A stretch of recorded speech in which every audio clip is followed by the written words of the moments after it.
North American pool winner, Team USA, against the team that frightened Canada, Slovakia. Madison Square Garden. Back here tonight, Team USA, after defeating Russia at this same arena last night by a score of 5-2. Good evening, everyone. Along with John Davidson, I'm Mike Emmerich. Do you think there'll be a carryover effect from last night's victory? That seems to be the theme that Team USA wants to have, Mike. Actually, carry over from the first two wins over Canada and the Team Russia. The feeling is they're going so well, why not just keep the intensity up, play USA hockey, get in the other team's face and play hard, and that can carry them right on to the next round. That's what the team plan is to this point anyway. Team USA coach Ron Wilson has played in a number of tournaments like this, but he says he's got an advantage that past coaches didn't have, a lot of depth.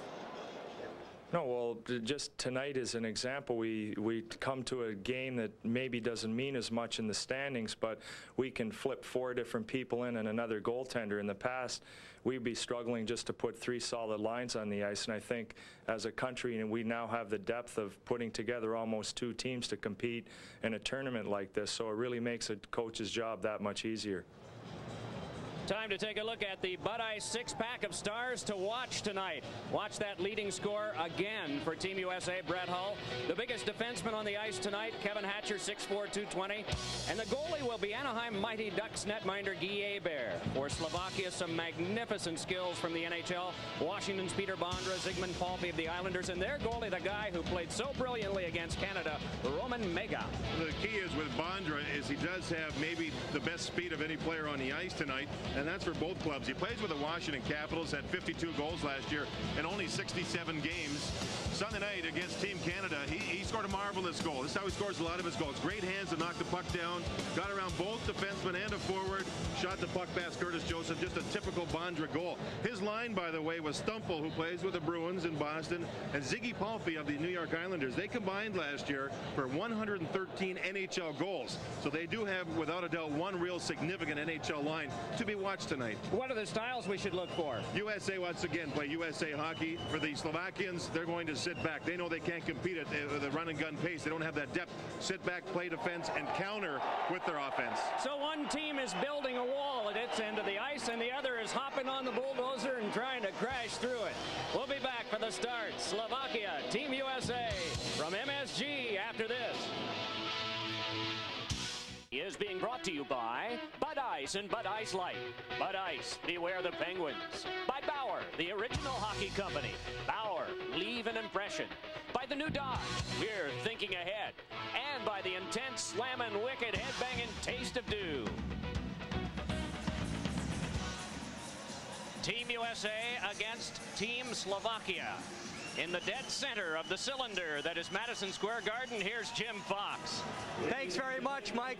One of the things you guys just touched on was the great atmosphere surrounding the U.S. team right now. The U.S. coaching staff has done a great job with a combination of work time and fun time. So the atmosphere has been positive all the way, and of course, the results have been excellent. Now, one of the goals of the U.S. team tonight is to keep that atmosphere going, the winning feeling. You're going to have 5 new guys in the lineup, so they expect those guys to pick it up again, breathe new life into the lineup, the teams, so they can keep that winning action going. Momentum is something you want on your side all the time. You keep the ball rolling, keep it winning. Well, it doesn't mean much for the standings, but they want to put a win on the board tonight. Canada, 5-3, Team USA. Russia, 5-2, Team USA. What about Slovakia? We'll see in just a moment. One of the great things about being in the cosmopolitan city of New York is that you can have almost any national team playing here, and there will be plenty of fans who live around here who will be out to support them. Of course, that's the case with Team USA, but a solid contingent here tonight supporting Slovakia. Quite impressed with the fact that the game doesn't mean anything, but you know, it's a smaller country population-wise, and they're excited about how well their team's played here, even though they're 0-2. Let's hear the anthems.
rest tonight for Mike Richter.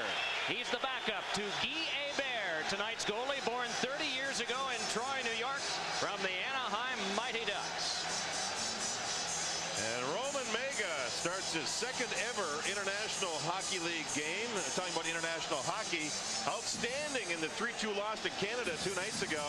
He's a good skater, has good balance, but does not at all handle the puck very well. Terry Gregson is the referee tonight. Scott Driscoll and Kevin Collins are the linesmen. Collins from Springfield, Massachusetts. Gregson and Driscoll, both from Ontario, Canada. As you'd see, Team USA's bench. They had promised days off. Those will begin tomorrow. They will not have another game until Sunday in Ottawa. Josef Golonka, the man on the right, the coach for Team Slovakia. 25 years of coaching experience, 20 years as one of the finest players in the history of the country. He was a center iceman, played in the Olympics on 3 different occasions. And even though he doesn't speak English, he's very outgoing regarding what he's learning in this World Cup of hockey. Jurgis Bacha, former Hartford Whaler, and Robert Spela of Florida start on defense for Slovakia. Bondra Stumple to work up front with Zygmunt Palfi. Centering pass in front. Oh, what a great opportunity for Brian Ralston that will not go. Just 19 seconds in. Last night, Team USA scored at the 26-second mark with Adam Dedmarsh scoring. This time, first shift. The defense for Slovakia stood up, but the speed wide, as you see there, and the strength of John Leclerc sets up in front. Ralston playing in his first game of the tournament, and Mega, who we talked about having a great game against Canada, starts real strong, making the big save. Brian Ralston has not played in the tournament.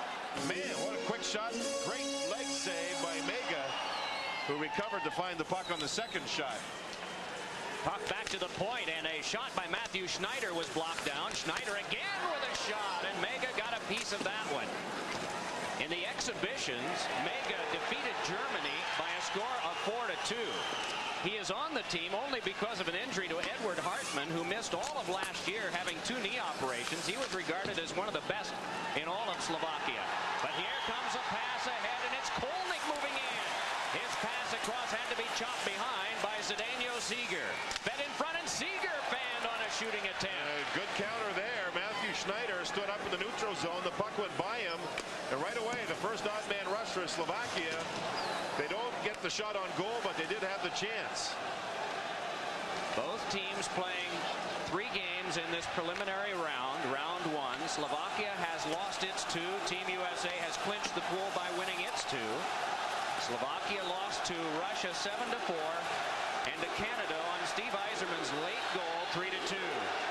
The chant of USA begins as Modano winds it back in. Bill Guerin hooked off and up on the play by Zednik, pumped along by Modano and fed to Guerin. Guerin flopped one on over to Keith Tkachuk. Guerin couldn't come up with that pass, and so it started back out once again. Miroslav Shatan with it, drops it off to Zednik, and a save, and quickly it's swept away by Hebert. There will be a penalty coming up. It is going to be on, I believe it's on Slovakia. It's actually a good question. Terry Gregson made the call. We're not sure who it is. Here's the keys for Team USA going into this 3rd game of the tournament for them. The momentum. They just want to keep it going. Start quickly, and they did. The first shift getting the scoring chance. The Slovakians play a trap. In other words, defense first. They clog the middle of the ice. The U.S. club wants to go wide and play USA hockey. That's what Ron Wilson says. We want to be right in their face and play with emotions up high. Keith Tkachuk took the penalty, so Slovakia gets the first power play. As far as this game goes, it's a tripping call, Mike. At 1:48, Slovakia's power play 2 for 7 in the tournament. Team USA in penalty killing has killed off 8 out of 9. There was one game played between these two in an exhibition round, and that was won by Team USA decisively. Puck fed across now for a shot by Jurgis Bacha that chipped up into the seats. What are those keys to Slovakia's success tonight, John? Well, there's no doubt that when you think about Slovakia, you have to look at their number 1 line. They need to score, and they need to score a lot for them to be in the game. It's that simple. Bondra, Stumple, Palfi, and they also need defense. They just have to have good defense for them to win with good goaltending, obviously. And they need to play, in the 2 games they played fairly well against the Russians and then lost it with a bad third period and a much better Russian third period. Against Team Canada, they played great for almost the whole game. The Canadians scored to tie and win late. So they need a complete effort all the way through. Bondra over to Palffy. Palffy to Bondra. He scores! A power play goal for Slovakia. Peter Bondra, and it is 1-0. Boy, has he ever played well in this building. As a Washington Capital, Bondra always plays well here. I said that to him today, and he said, well, until the Rangers got Old Samuelson, and he plays against me every shift, and I haven't played that well against him. But here you see him gain the blue line on the power play. You can back people up. Bondra goes to the net, stick on the ice, setting the target, and a perfect pass across. Watch Bondra get the puck. This is a give and go. Give and go, but look at the stick on the ice. Target set right there. Man, the captain of the Slovakian team comes through with the power play goal, and Slovakia leads 1-0 on the Kachuk penalty. For Peter Bondra, that is his 3rd goal in his 3rd game. He's had 1 in each of the prior 2.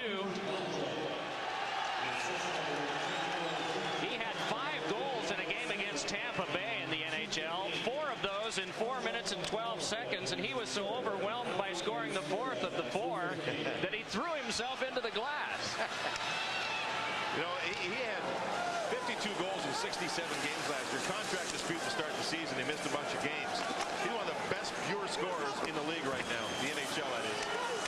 A treat to watch. Centering pass kicked off of Tony Amonte and back out. Kevin Hatcher, big defenseman out of Detroit, gets over to Matthew Schneider. Bondra from Palffy and Svela. At 2:15, a power play goal, and Slovakia has the lead. A penalty coming up. Maybe the second one against Team USA. Maybe a tripping or hooking call deep in the zone. Offensive zone. That's the case. And John LeClaire, I believe, is pleading his case with Terry Gregson. This is a tripping call and then a hooking call. Those are not the types of penalties you want to take when your team is going well. Those are, coaches will term them lazy penalties. Hooking, tripping, those are the kind coaches don't like. It looks like LeClaire had a hold of the defenseman Drapa, but I'm not sure how much. Drapa may have lost his footing as he tried to stop. LeClaire tried to plead his case with a referee. Didn't work. This will be a good look at it. A little tug on the elbow, but Drapa was more stopping than anything. However, Terry Gregson makes the call. And guess who's back on the ice? Or are they? No, they're not. They're being saved for the next shift. See what you can do when you got that 1-0 lead early. On comes Slovakia. Yarlich. Haschak put it behind. Haschak, an original draft choice of the Boston Bruins. Good size on this guy, number 10. It's worked back over now for Yarlich. On to the back. Fed across by Haschak and swept out down by Leach. Mike, just watching the Slovakian bench, I mean, they're hyped up for this thing. They are into it. Even though it doesn't mean a whole lot, as far as it doesn't mean anything with the standings. They're out of this thing, but they are into it mentally, and they're driving and playing well. Spela's play could not materialize, so it's cleared back down, nearing the halfway point of the power play. Jan Varlik starts it ahead. Brought back on by Spela. Looks for Varlik. Lays a little pass ahead to Haschak. Haschak walking it further and put one off the glove of Hebert. Worked along by Kevin Hatcher off the back of the goal.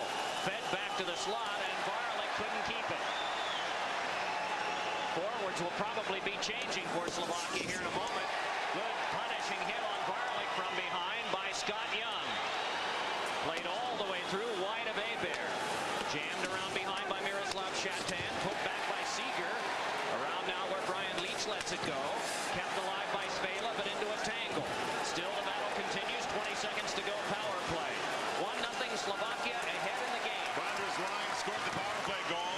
Power play again right after the goal. And they never see the ice. So the team, Slovakia, they're just going with the lines in order. They don't have anybody that are specialists for the power play. Good steal, McEachern, and a shot that had to be saved by Mega. McEachern, playing in his first game, has drawn a penalty to Slovakia. Delayed call, a backhander went off Mega and wide. Kept alive by Housley back to the point. Dealt back across for a big shot by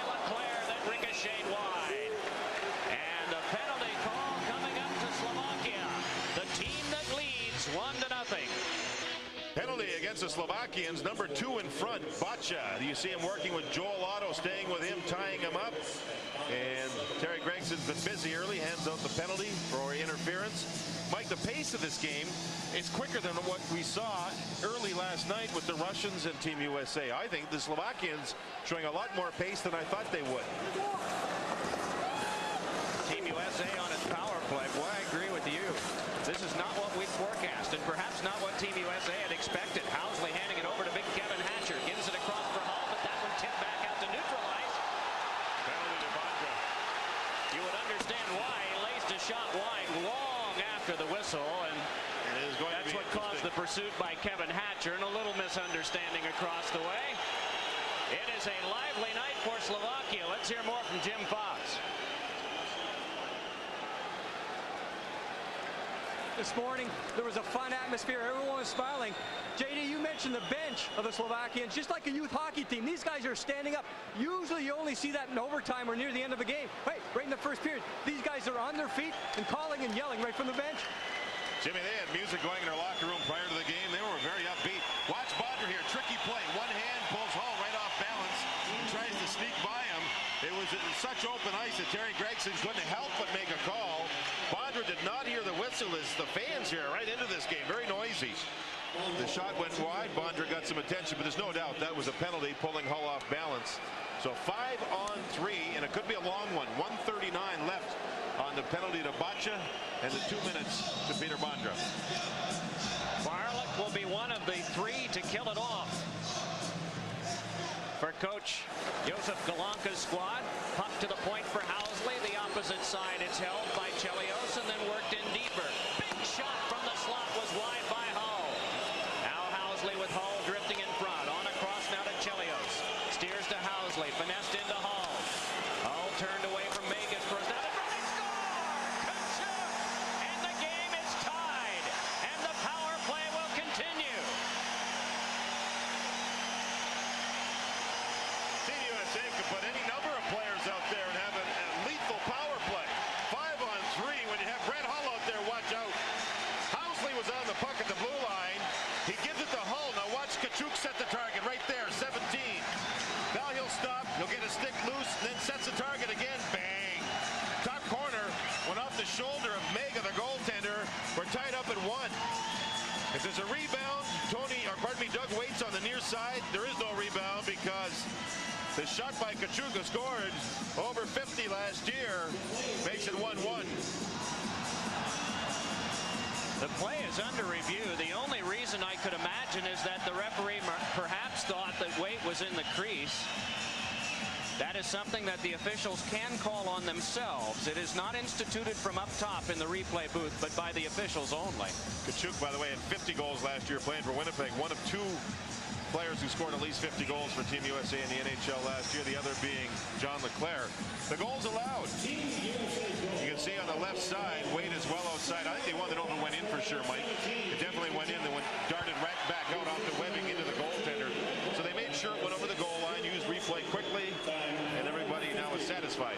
Power play continues. 1:29 to go in it. Game tied at 1. Kicked along by Hatcher. Controlled by Slovakia. They're able to nudge it as far as center ice. Play continues. Slovakia wanted a penalty, did not get it. Otto Haschak able to pass it back over, and it's lobbed back out by Bacha. Bouncing puck, and Haschak got there first and sent one off the outside of the goal. I should mention, if you hear whistling, and a lot of it, in Europe, when the fans disagree with something, they whistle. Well, there's a number of European fans here. When something's not called the Slovakian way, you'll hear a lot of whistling. That's what it's all about. Pivoting with this is Leach. It's their form of booing. Chipped on across now to be handled back out for Brian Leach of the New York Rangers. Swung back across again. Pass off Madano's stick. Tripped up by Svela, and the puck had to be kicked out by Roman Mega. Fed back around to the point. Nice keep by Leach. 37 seconds left power play. Hatcher with a shot. Deflected in front, but controlled by Jurgis Bacha. Man who played last year for the Milwaukee Admirals of the IHL. His 3rd season with them cleared it back down. And so it's Leach bringing it back in the final 22. Leach walking it on. Got it up the wing. Scott Young over to LeClaire. In front. Score! Wait.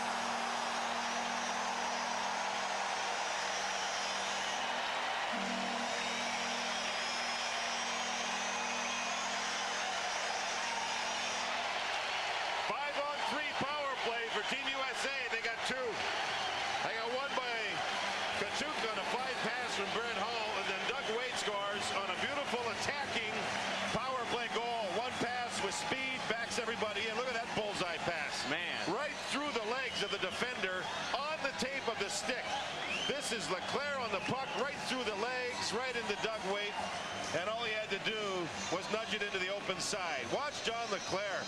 He has been one of the more improved players in the National Hockey League over the last 3 seasons of anyone. Power forward, great shot, good scorer, great skater, and there you can see a fine playmaker. Great goal, great power play goal on the attack. Doug Waite with his 3rd goal of the tournament so far to go along with an assist. And so, power play goals all around thus far tonight, and it is 2-1 in favor of Team USA. Puck's fed back in again by Yasechko, and controlling it is Doug Waite. Will pass on. Scott Young flipped it back in. Hull moves in after it, but it's set up back on defense, and falling was Yasechko. Controlled back up now by Ribovich. Lubomir Ribovich walking it ahead, trying to get a shot away, but denied by the defense of Sean Chambers, and play is stopped.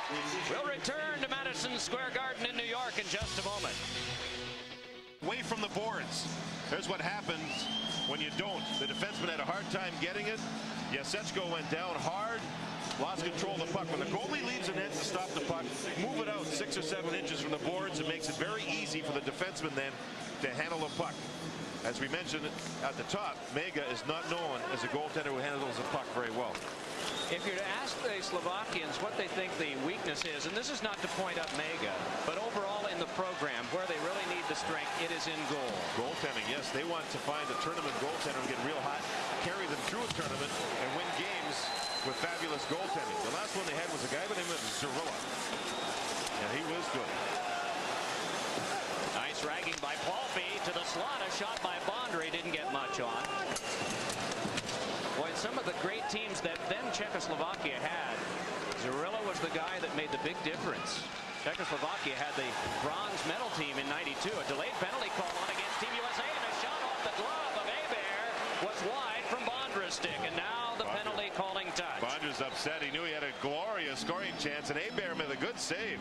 Paulby got smacked with a high stick by Kevin Hatcher in the near side, down and deep in the USA zone. So Hatcher goes, and the Bondra line, who was out there now, cannot start the power play. And that's not good for Team Slovakia, and it's good for Team USA. That big line's been good when they're out there. Hatcher gets 2 for high sticking. Bondra had a scoring chance, and Hebert made a nice save. On Doug Waite's goal, the pass came from John Leclerc, and the other pass from Scott Young, who gets the secondary assist. Initially, it was just going to be one to Leclerc, but a beautiful pass came to him before he set up Waite for the stinger that has made this 2-1. Third power play of the game for Slovakia. 2-1, Team USA ahead. Chris Chelios battling the boards with Miroslav Shatan. Also, Pavel Dimitra comes in. Fed it back to the point. Little trouble for Varlik. Trying to work it back in for Shatan, then over to Pavel Dimitra again. Dimitra working on back, but it went off Varlik, and rushing after it is Brian Ralston. Ralston gets there first. Ralston looking, but the bounce came right off for Mega to handle. 10:45 to go, first period. 40 seconds gone on the power play. Sednik tied up, but got loose. Fed it to the back. Controlled there by Yasechko, and that one sent well wide. Worked along now to Pavel Dimitra. Warlick back to Dimitra again. Looks for Yasechko, but then dealt it on in. Boy, not getting much of that was Miroslav Shatan. Puck along now for Chelios, and Chelios put it back off where it is sent further and out by Team USA. 53 seconds left on the kill. That's right, Mike. Dimitra's a player that last year belonged to Ottawa, and at one point was sent to the minors, not for indifferent play, but they wanted to watch the budget in Ottawa. And he was on a 2-way contract. In the minors, he makes a lot less money than he would if he stayed with Ottawa. So economically, he was sent down. Bacha with a shot that is deflected along. Bacha once more. Rolling it around behind. Comes over to Sean Chambers of the New Jersey Devils, who flips it back down. So Bacha to take in the final 23 seconds of his team's power play. All goals tonight have been on a power play, and here's Holland on a breakaway. Looks, shoots, hit the post with the shot. seconds left on the power play to Slovakia. There's a short-handed try. Doug Waite with the strip of the puck. Set up Brett Hull for the breakaway. Man, he put the puck where he wanted, right through the legs of the goalie, but he hit the far post. Out of the box, Kevin Hatcher. Schneider's pass was behind him, and it is laid back out. The team's at full strength. Walking it on in now is Seeger. Seeger turning, took a solid bump along the boards from Keith Tkachuk, and then fed it in front for Hatchek, and he couldn't get his shot away because of Chelios. Man, what a play by Chelios coming back. The Slovakian team, they persevered. They're getting knocked around, but they kept the puck, nearly scored. Chelios made the big play. Chelios coming back, takes the body, no shot on goal, knocks the body down of the Slovakian player, and no penalty. Fine defensive play. Hull penalty killing, waiting. Doug Waite stripped the puck. Hull got it. Now you want to open the legs of the goalie up. He does that, slides the puck through calmly, but hit the far goal post. Teams at full strength. 8:50 left in the first period. 2-1 Team USA. Bondra for Slovakia, Tkachuk and Waite for the United States in their goal scoring, and an offside is called. That last little rush up ice, Mike, Team USA knows Slovakia is going to really clog the middle of the ice surface. The game plan is to get the puck wide and go wide. Now, when you watch the USA, in particular on that last rush heading up ice, they're right in the middle of the ice. Nowhere to go with it, so they dumped it in, and it ended up being offside. They want to go wide with speed, not through the middle. There, wide. Now they can Tkachuk turns it over. It is walked back in for a wrist shot off the glove of Weber, and it popped wide. Plavuchka came up with that shot on the steal. Sent off of Weber and wide, and again an offside, and the chances starting to roll up for Slovakia too. But everyone's off a turnover, Mike. Ron Wilson, and you see John Cuniff on the far side. He changes the defense. Ron Wilson changes the forwards. They do not want neutral zone turnovers. We just saw a couple in a row. They want the puck wide with speed. If there's nowhere to go, dump it deep and go get it. That's the game plan. That's understandable. Saw Keith Tkachuk for a moment. He's on the left wing, and he will be our guest between periods. Now, you cover the New Jersey Devils during the regular season. You see a lot of neutral zone turnover play. If it's done smartly and they're good at it, you can generate offense from it. The great Montreal Canadiens teams, especially in the 70s, that's what they did. But they had on their counters, they had Guy Lafleur and Steve Shutt and great players to finish the plays, to get the offense. It's just that the name The Trap has become sort of a curse, hasn't it? But the style is not at all anything new. Team USA used it in '92 at the Olympics in Albertville and did really well, finishing fourth. Eventually losing to Czechoslovakia in the bronze medal game. Keith Tkachuk was a member of that team. Scott Young was as well. Brought back up now by Brian Leach, handed on to Tkachuk, and he trickled it back in. Modano moving in, shoved a little bit by Varlik. Puck escaped over near Tkachuk, and we're down to the last 7:50 of this first period. Watch this attempted breakout again by Team USA. The Slovaks have been good in the neutral zone here, slowing the pace down because of it. That was offside. And they're disrupting the rush, the offense of Team USA, and it can get frustrating real quick if you let them get to you. Take a look at our men in fast fact for the night. The NHL's all-time USA scoring leaders. Look at those names. Housley in the lineup tonight. LaFontaine on the team, but scratch. But Joe Mullen with 1,041 points. And Joe Mullen, from what I understand, will be playing for the Pittsburgh Penguins in this upcoming season. Very close to 500 goals. And we wish him all the luck in getting that. See Pat LaFontaine, the way he played last night, I think he'll get the 1,000 points by Christmas. He was flying.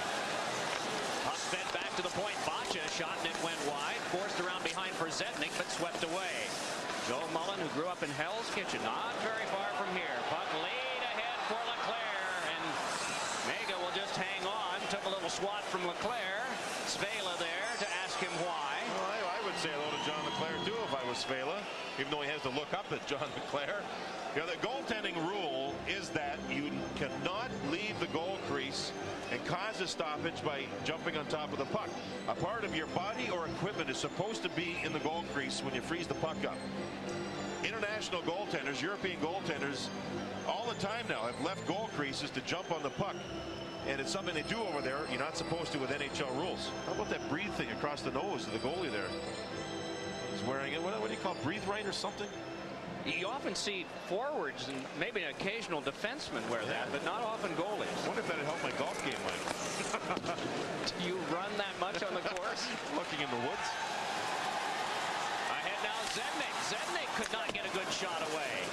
Dimitra rolled it behind. Zednik along now for Miroslav Shatvan. Zednik, good fight in him. Centered one in front. It went off of Chambers, and it started back out by Team USA. Rolled up the wing. Big John LeClaire looks and centers one in front, and that one clicked off of Brian Ralston. So LeClaire and Ralston have connected nicely here in the first period. They just don't have a goal to show for it in their combination yet. Great pass by Amonte to set up the last rush. Just a little feather pass. Pitching in is Leach. Took a bump. Puck taken by LeClaire out in front. Oh, and a shot. LeClaire scores! The original attempt from Amonte. And LeClaire with another goal. His third of this tournament. How about the play by Brian Leach? Brian Leach kept the play alive. He made the play by being aggressive inside the blue line. And good defensemen can read those plays, make it happen, and all of a sudden it's offense. You'll see here, the puck come up the boards. Leach reads it, moves right in, keeps it in once, doesn't quite work. Pops the puck right out of the hand of the defender. 2-on-1 immediately. A pass, the shot doesn't get through, and Leclerc's right there. Brian Leach, what a play, knocking the puck out of the hand of the defender to set up this 2-on-1. Leclerc waits, quick hands, backhand side, put it in past the goaltender who had no chance. 3-1 Team USA. They have scored 3 straight, 2 on the power play, and that one at even strength. 51 goal scorer John LeClaire has come through with his third for Team USA in the tournament, and his team's third of this game. There will be a penalty. It is interference. It is against Team USA. Slovakia will get a power play out of this. LeClaire from Amonte and Leach, the official scoring at 13:34.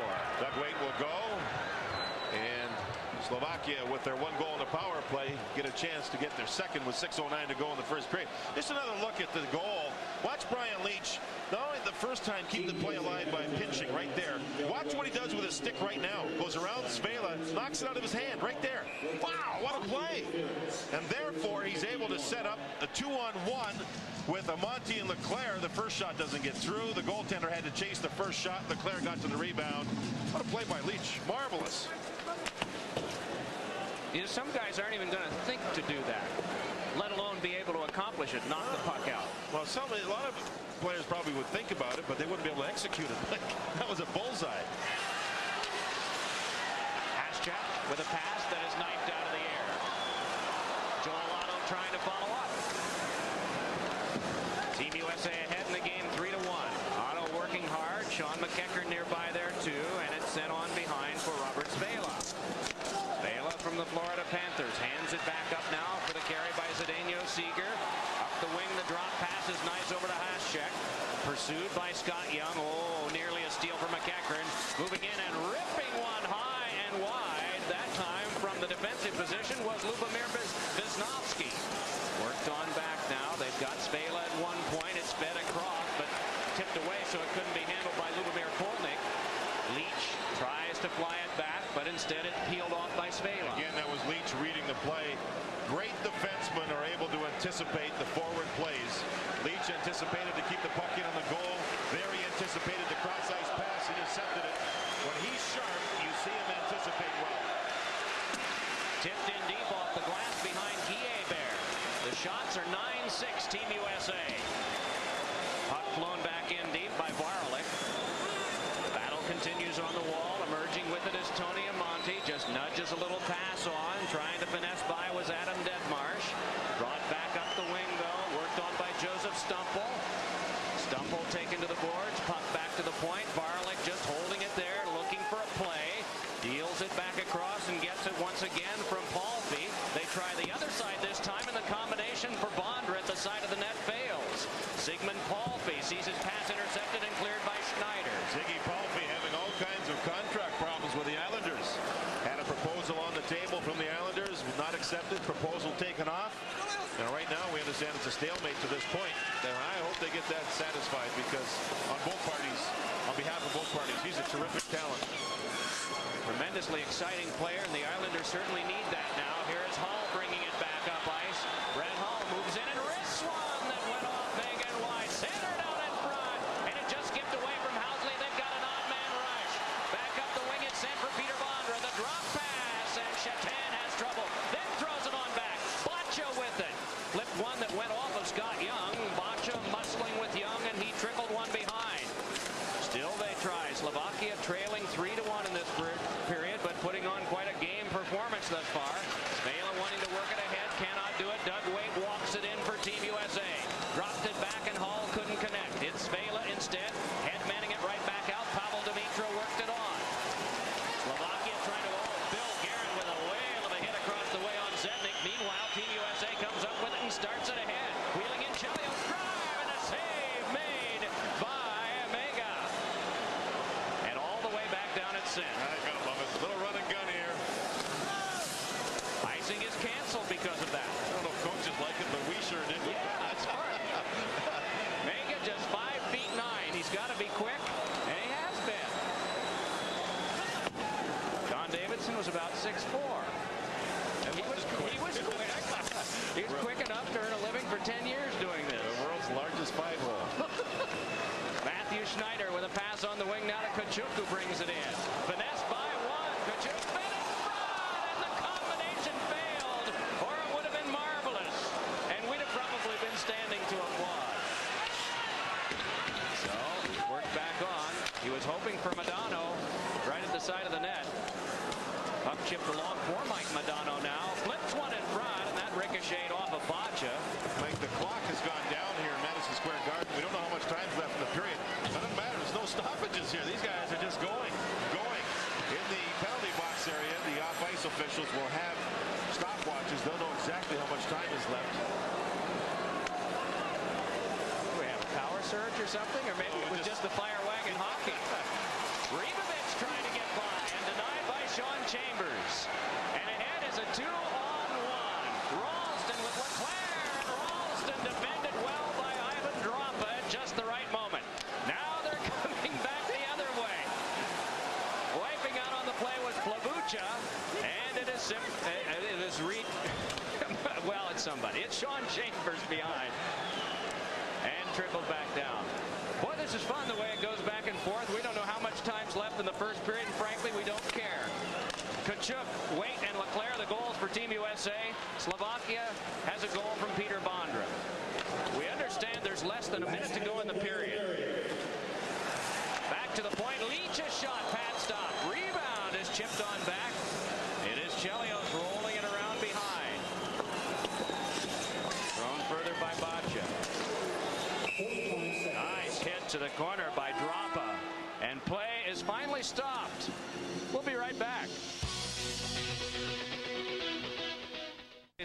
Swimming and all of the other fun things that this team has evolved to. Keith Kachuk will be a part of our New Dodge intermission coming up at the end of this period, which is some odd seconds away. Nothing up on the scoreboard yet. But Peter Stastny, longtime great Slovakian player, will also be a guest between periods. Trying to figure it out there exactly what's going on. Can't tell. Looking at that blank board. That is the computerized board that's operated right down at the timekeeper's area. 3-1 Team USA. Jurgis Bacha hung up in the checking of Otto. Moving in as Chelios took the bump. Skipped on back. Otto finessed one, but it is controlled by Bacha once again. Slovakia popping one back out. It is across two lines, and when eventually it had been touched by Lubomir Kolnik, play had been stopped. You know, this is a wonderful effort tonight by Slovakia. It's a team that maybe you would look at the standings and say, well, they don't have really anything to play for, but they do. They are a proud bunch, and they were still thoroughly disappointed today by giving up the 1 goal to Canada. Their coach, Joseph Kalanka, said, we measure hockey by Canadian hockey and how close we're coming to it. And they had them tied 2-2 in the last minute and a half before they eventually lost. Steve Yzerman with the goal. You know, Slovakian country is a smaller country population-wise, over 5 million people. They have hockey now in some of the school programs for the kids, and they're very proud of their hockey. And a lot of people watching, and they applaud the efforts of this hockey club. They were close with the Russian club until the third period. They were very, very close, causing a collective heart attack across Canada. Canada needed that win and barely got it. So they're really proud of their hockey club. 20 minutes have been played. Team USA ahead of Slovakia by a score of 3-1. Keith Tkachuk and Peter Stastny a part of our intermission right after this. Intermission report. Fast-paced first period here at Madison Square Garden after 1 period to play. USA 3, Slovakia 1. And joining us right now, a member of Team USA, Keith Tkachuk. Keith, I want to talk about that first period. Certainly the big matchup the other night, Team USA and Russia. Everyone expected a fast game. That pace in the first period was pretty fast. Yeah, it was. I mean, I think it's too wide open for us to be playing. We have to get back to the basics, what got us to 2 wins. I mean, got to get it in, bump and grind. We can't get in their type of game because it's not our style. You talked about that bump and grind style. A lot of talk about the depth at power forward for Team USA. You're one of those guys. Did you pattern your game after anyone growing up to figure out, hey, I want to be a power forward? Yeah, I mean, I grew up watching a guy like Cam Neely, who still is my idol. So I mean, anytime I can play like him, I mean, that's what I always want to be. Everything, the total package, and but definitely watching him has made me being a better player. You've captained an NHL team, and certainly you come into a situation like this with a whole bunch of leaders, a whole bunch of captains coming together. Is there still, for lack of a better term, a pecking order that develops on a team like this when you're brought together so quickly that someone has to come up and just take the lead? Yeah, I think so. I mean, we're all leaders, like you said, but to get everybody going on this, on the same page. I mean, but everybody understands, no matter who is the letter. I think we're all leaders on this team, but everything's going well, and we're having a lot of fun right now. Well, part of the duties of a power forward is to crash the net. Part of the duties is to score goals. We're going to take a look at your goal there from the first period. Maybe you can talk us through it here. Well, I mean, we want to just, hopefully get in Hully's hand, working around. But, either you give it to me. But, Hully made a great pass there, and all I had to do was shoot it. I mean, it's pretty simple. When you get passes like that, you got to put it in the net. Well, it's simple, but he puts it home anyway. Of course, you're going to get the bye after finishing first in the North American pool in this tournament. Looking forward to a day off tomorrow? Oh, I can't wait. We're going back to Providence, hopefully, a couple days off, play some golf, and then we'll get focused on whoever we play, Finland or Russia. All right, Keith, good job. Good luck the rest of the way. Thanks, Jim. Keith Tkachuk has joined us after 1 period of play here at Madison Square Garden. USA 3, Slovakia 1. Coming up next on the New Dodge Intermission Report, I will visit with former NHL and Slovak great Peter Stastny right after these words. Dodge Intermission Report. We're between periods 1 and 2 here at Madison Square Garden. Team USA up 3-1 over Team Slovakia. And joining us right now, one of the all-time greats in Slovakian hockey, no doubt about it, Peter Stastny. Peter, you've gone off the ice right now. You're looking forward to maybe some future plans, things of that sort. But taking a look at you right now, you're watching the game tonight. You should be out there playing. Well, but not too many people know my birth date. It doesn't change me, and I've been around for a while. And just quite honestly, I play 15 seasons in NHL. I play 7 seasons in major hockey in Europe. And if you add it up, that's almost 22 seasons. That's a lot of hockey. But who knows? That's right. The playing days are over. Peter, what about the future? What are you going to go do? And I assume it's going to be around hockey. Oh, it is around hockey. I have a excellent job with the St. Louis Blues organizations, and I'm very happy with it. Gives me time for my family.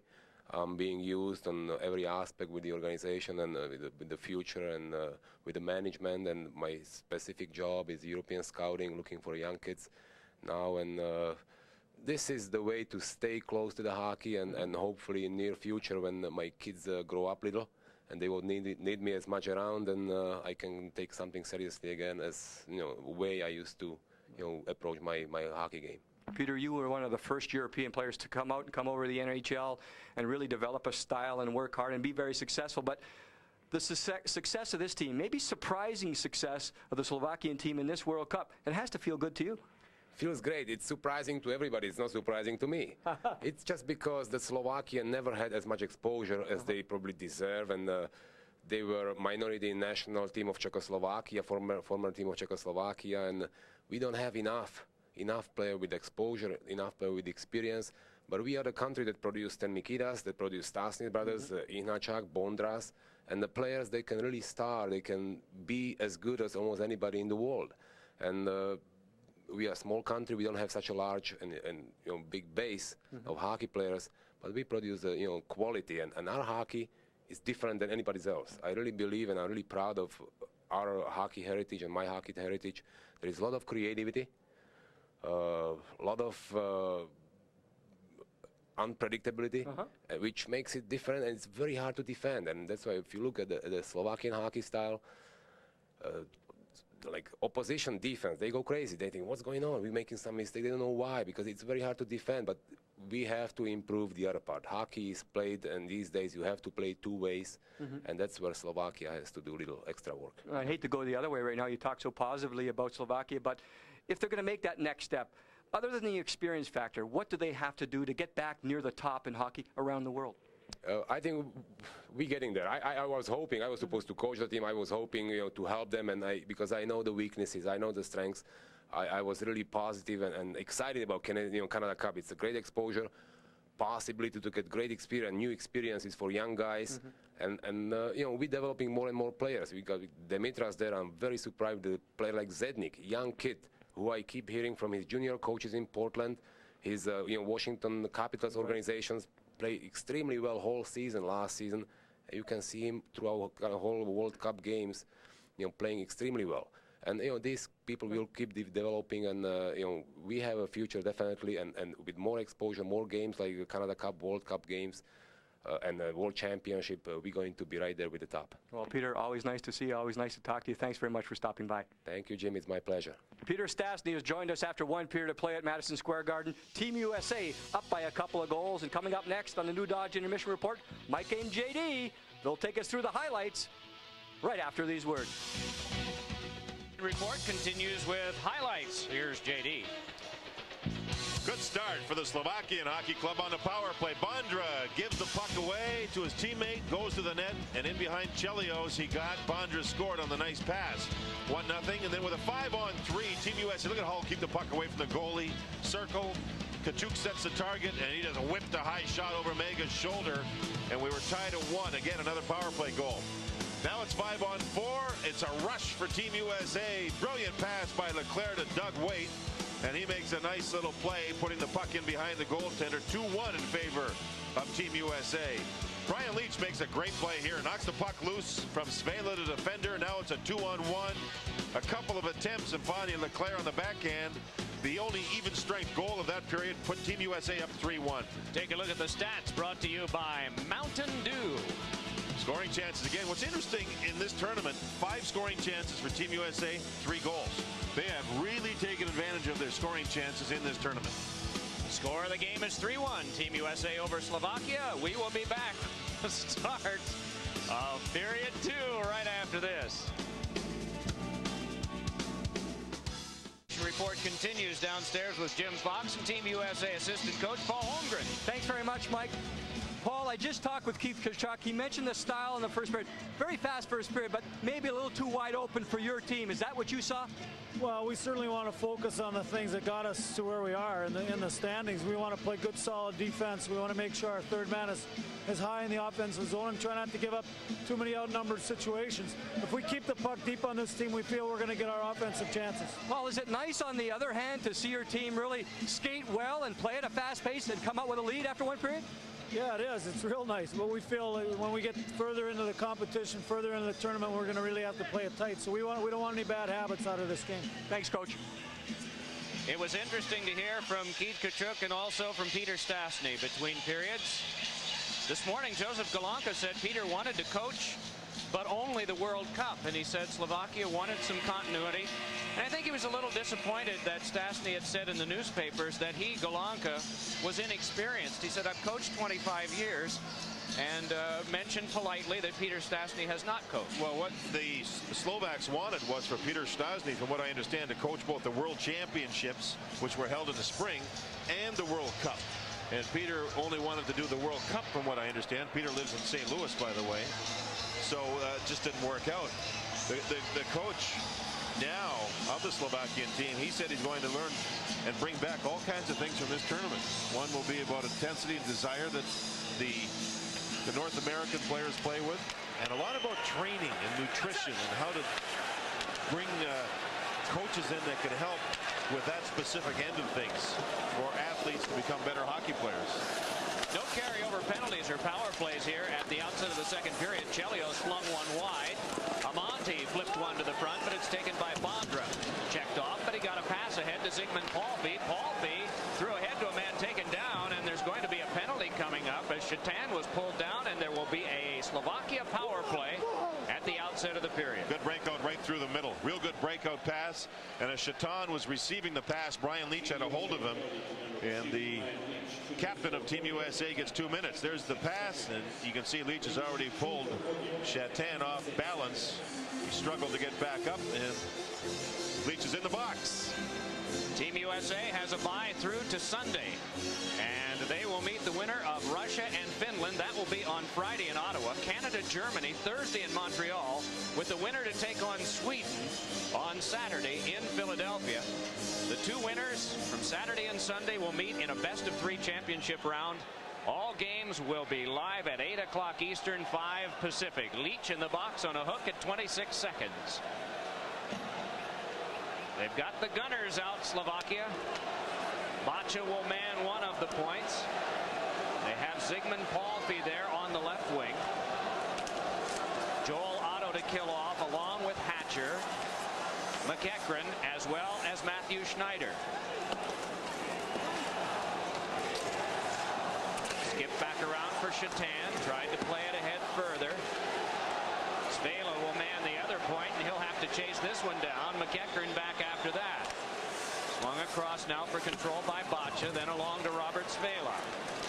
Joseph Stumple with a pass ahead over for Palffy, followed up by Stumple. Works it into Bondra for Stumple, and it went off of his skates, and then also off of the goalkeeper, Hebert. Fed across to Bacha. Bacha from the corner looking, gave it over to Bondra again. Back for Jurgis Bacha, but instead played by Stumple for Palffy. Palffy feeds the point. Svela fires, and a block made for the big pad of goaltender Hebert. Tipped back out by Otto, and so Slovakia must regroup. Nearing the halfway point of their power play, early stages second period, they are trailing Team USA 3-1. Svela flopped the pass out, but Scott Young flipped it further, so dropping back again to play and jamming it on across was Kolnick. Lubomir Kolnick sees this pass come up his wing, but it's jammed away, and so right back it must be played by Team USA. Down to the last 38 seconds of the penalty kill. Went off Adam Detmarsh, knocked along by Varhalik. Varhalik taking over and just handing back out now for Zdeno Seeger. Every time I've seen Detmarsh on the ice, the speed that he has, along with his toughness, it reminds me of Adam Graves, a terrific player with the Rangers. Very respectful player, but very competitive. Good speed, good hands, and tough. Varhalik at the point. Hands across. Drop a shot save made by Hebert. Still some time left. 7 seconds to go. They wanted the big shot. Varhalik has it. Save. Rebound. Is swept, but right back to Varhalik again, and then thrown back down the ice. Leach out of the penalty box. Good shot by Varhalik. He's got quite a low rocket. You can see Hebert had trouble with it. Once it hit the goaltender, it scooted right back into the slot. Good, hard, low shot. We noticed earlier that a lot of the Slovakian shots in practice this morning as well as tonight have been high, but that one was a good one. Jurgis Bacha has spent a good deal of time in North American pro hockey. 3 years with the Milwaukee Admirals of the International League, a couple of years with Hartford. 3 of his last 4 years have been with Milwaukee. He is currently uncertain whether he'll be going back there or playing in Europe. But he has a tremendous amount of pride, has been in an international game representing Czechoslovakia against Canada, and really wanted that one 2 nights ago because of the standard that has been set in his country about beating Canadian teams. It doesn't happen too often, but Slovakia was able to do it in the Olympics in '94. Peter Stastny, a part of that team over in Norway, that went 3-0-2 in the preliminary round before losing in the elimination round to Russia in overtime 3-2. One of those ties, was that against Team USA? It was indeed. They tied Sweden and Team USA. Sweden eventually the gold medal winner. France and Italy, along with Canada, were the victories for Slovakia. Centering pass in front and just lobbed back out. Matthew Schneider to get it. Glad you have a good memory, Mike, because I'm admitting I don't. You remember at just the right time, though, John. That's the thing. It is Robert Svela putting it back around. Brett Hull tries to center in front. Svela in the way of that. Brett Hull again looks to the slot, and Chambers with a shot that was slowed by the checking of Zednik. Fed back out. Amonte with a shot that is blocked down. Still they battle. Back near Tony Amonte, but controlled in traffic by Doug Waite, and then lost back to neutral ice. Follow-up comes from Bacha, handing on across. Pavel Dimitra with some trouble, and then is bumped. Nearly 4 minutes have been played in the second period. Scoreboard operating, so we can tell you that. The shots 14-10, 4 for Slovakia, 2 for Team USA in this period. Bill Guerin worked it on to Kachuk, then back to Guerin again. Bill Guerin jammed it around behind. Kachuk with it there, going for his second goal with 2 attempts, both of them foiled by the defense. Back ahead with this now is Plavucha. Emil Plavucha's shot was deflected away. He's got it again, though, and tried to get to the front, but Hebert is able to hang on. Early stages, second period from Madison Square Garden, 3-1, Team USA. Some of the guys will get a rest between now and Sunday. Fritz Chelios will go to Chicago tomorrow and host a golf tournament. It's called J.R. and Chelly's Golf Tournament for Kids. The Marysville Academy for Abused Children will be the recipients of the funds raised by the golf tournament to be held in Chicago. Brett Hull will go and play in the tournament as well, going to play with his father, the great former player Bobby Hull, and I applaud the guys for doing that. Yeah, especially in Chicago, that ever be prominent. Oh, Hatcher with a shot that ricocheted off the post, and here comes Paulby. Big drive, and it went just wide. Oh, did he ever scorch that one? After Hatcher had rung one off the freshly painted post. They were doing it this morning.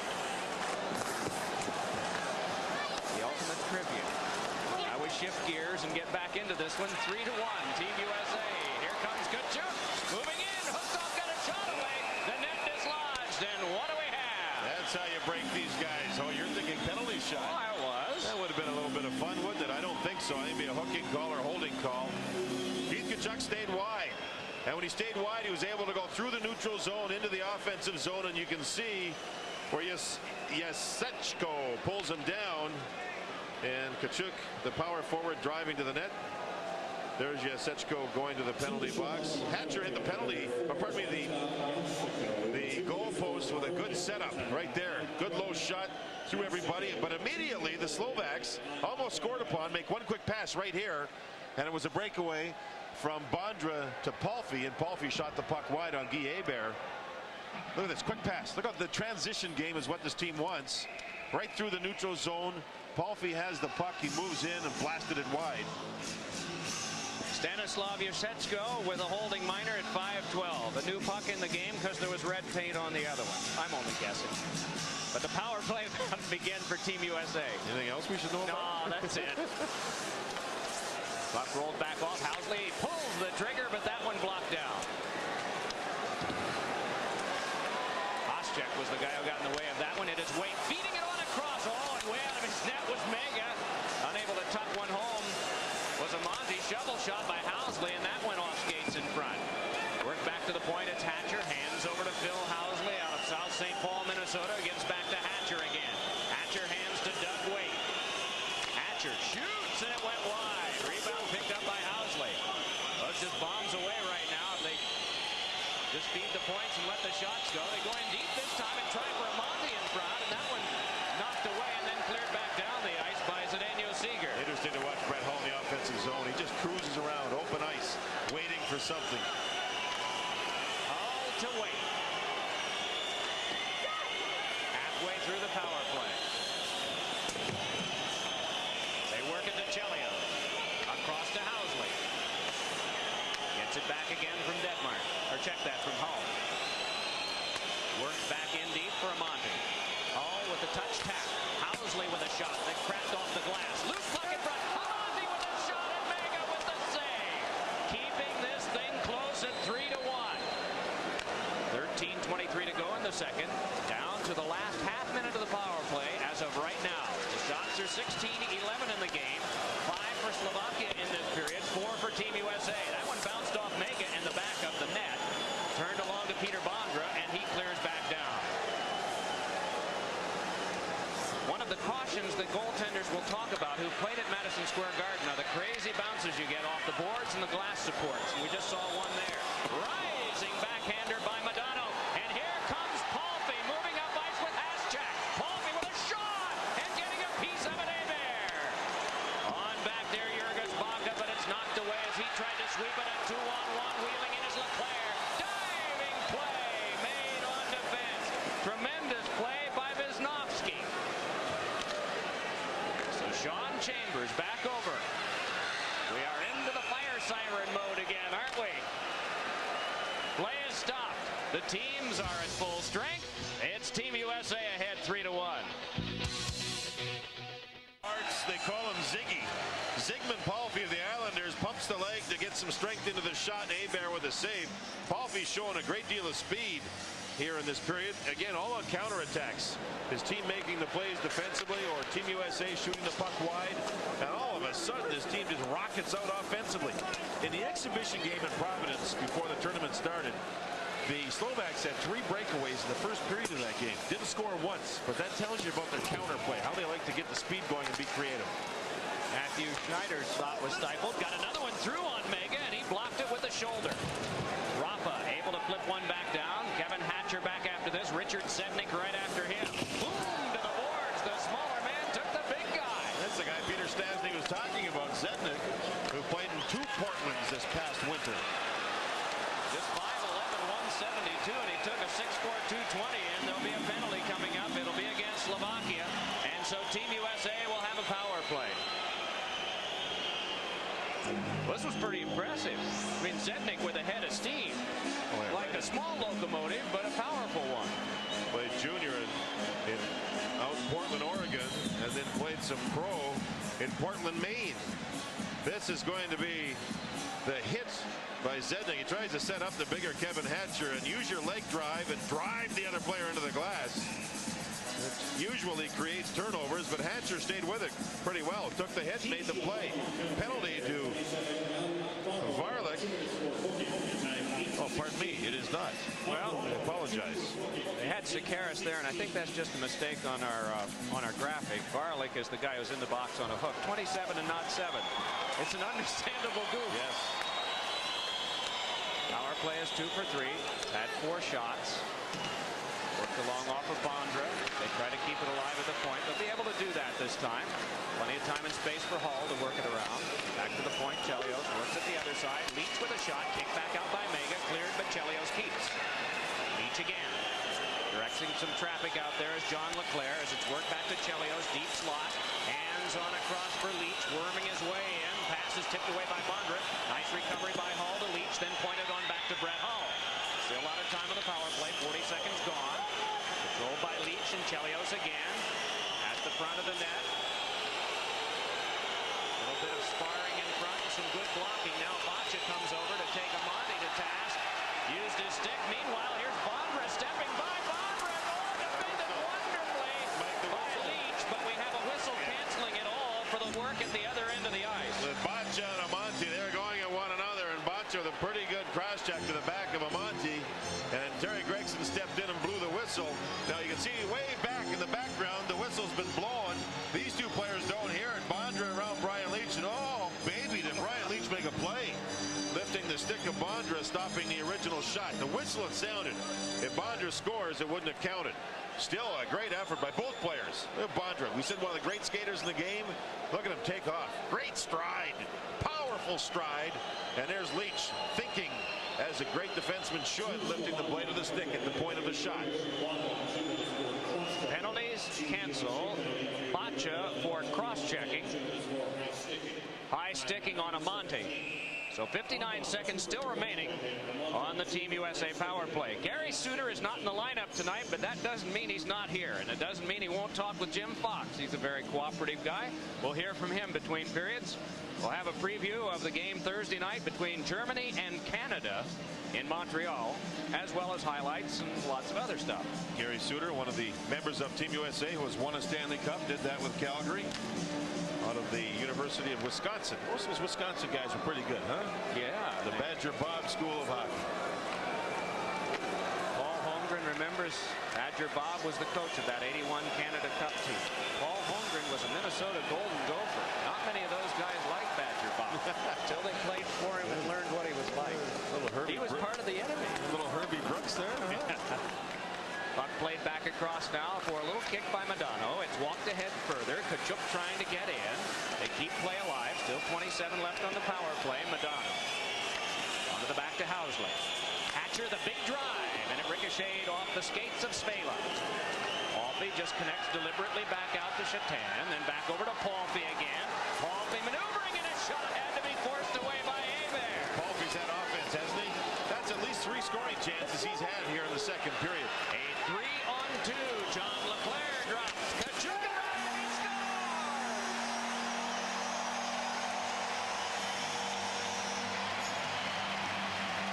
When you have a team with super goaltending, and Hebert makes the play on Palffy, and then Team USA just counters. And they have big, powerful goal scorers with speed. As Leclerc and Kachuk get together, Leclerc takes the puck wide. Kachuk will get ready to take the shot as the puck is dropped to him. Well, look at this rocket. Low inside the goal post. A laser beam. Leclerc with that speed goes wide. Draws the defender to him by going wide. And just simply gives Kachuk a chance for the shot. Any rebound, Leclerc would have been right there. And Leclerc, my goodness, who plays with Eric Lindros on that famous line with the Swedish player Renberg in Philadelphia. They have one hot line, and Leclerc is one hot player right now.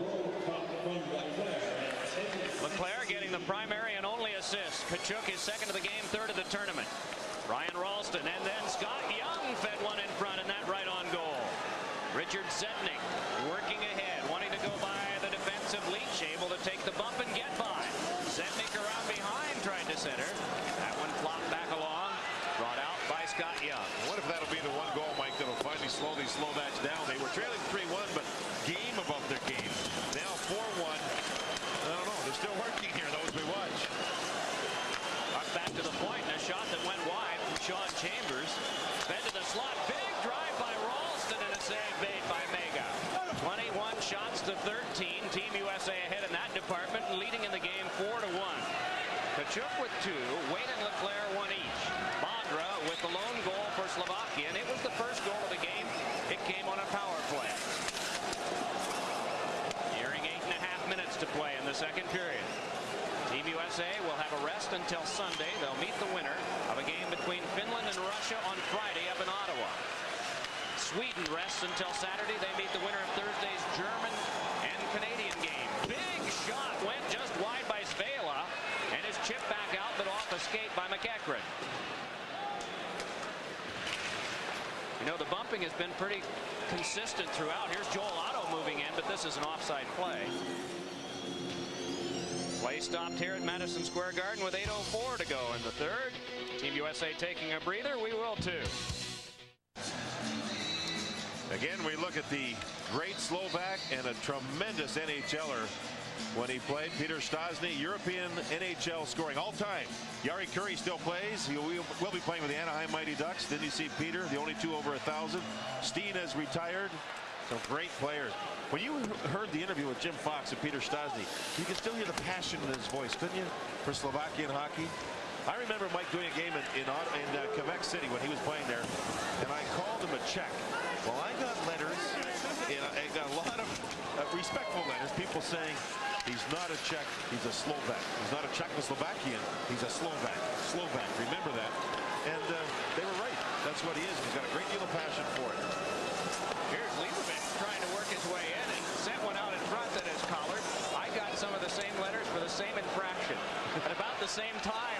Puck fed across. Oh, and Schneider scores! Matthew Schneider, and it's 5-1. First goal in this game by a defenseman. New York City born Matthew Schneider gets the goal. And Adam Deadmarsh, who is a dual citizen, Mike, he could have played for Canada or Team USA, and Team USA called. Look at the backhand pass. Beautiful. And Schneider just had to slap at it as the goaltender couldn't get across. Adam Deadmarsh is a star that's rising. Won the Stanley Cup playing with Colorado. He hopes to win the World Cup playing with Team USA. That was a beautiful elevated backhand pass by Deadmarsh, and Schneider just had to hit the net. That was it. Those little plays, I don't know if people realize how hard they are to do, but how easy they look. A backhanded elevated pass like that, a misdirection play, and big goal was in the goal. So it is 5-1. Team USA has collected 5 goals in each of its preliminary round games.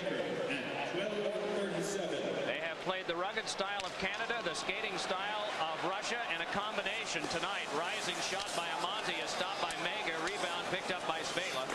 Schneider from Deadmarsh and McEachran at 12:37 of the second period. So the lead is now 4. Forced ahead by Chris Chelios. Paul could not come up with that one. Rolled on ahead for the carry by Palme. Has Bondra with him but lost it. Brian Leach connects back out. Brett Hull bringing it up the wing. Hull trying to shake by Bacha. No sail there. Kept alive by Chelios, but to a vacant point. And so it is Stumple just laying it back out. Jammed on back near Bacha. Picked up by Bondra. Over 6 minutes to play here in the second period. You saw the time counting down. Scoreboard is working now. Bacha going back to play. John had mentioned Peter Stastny and the passion with which he played. January 1st of '93, the nation was created. The Czech Republic and Slovakia. And the International Ice Hockey Federation said that the Pool A stature, in other words, the primary pool of Europe, and the World Hockey situation would go to the Czech Republic, and Slovakia would be on its own. But they said, okay, you got a chance to come back by playing in a 5-team tournament to get the 12th berth. It'll be held in Sheffield, England in '93. And Peter Stastny led that team to that and assured them of getting to the Olympics in the first place because they won that 5-team tournament. Now, didn't he finance that too? He did. Yeah. He financed the camp himself. Yeah. So how committed is he? Put his dollars right behind it, too. Nice pass by Hasek and a shot that went wide off the glove of Hebert that came from Seeger, and it is sent back down the ice. Slovakian shooting has been erratic here in the second period. A lot of opportunities, but they're firing wide or just to the corners. Let's check in downstairs with Jim Fox. Thanks, guys. Of course, with the U.S. winning the pool, they get a bye until Sunday. The situation over the next couple of days, the team, other than the guys you mentioned going to the golf tournament in Chicago, are going to go back to Providence. That's where they held their pre-tournament training camp. They love it in Providence because less distractions. It's a small town environment. Ron Wilson said, hey, you want ice time at the rink, you get ice time. You want tee times for golf, you get tee times. But on Friday, they're going to practice in Providence, travel to Ottawa, so they get one practice in Ottawa before the game on Sunday. Now, keep in mind, guys, all that time off, no game situation, then do or die, win or you're out. Thanks, Jimmy.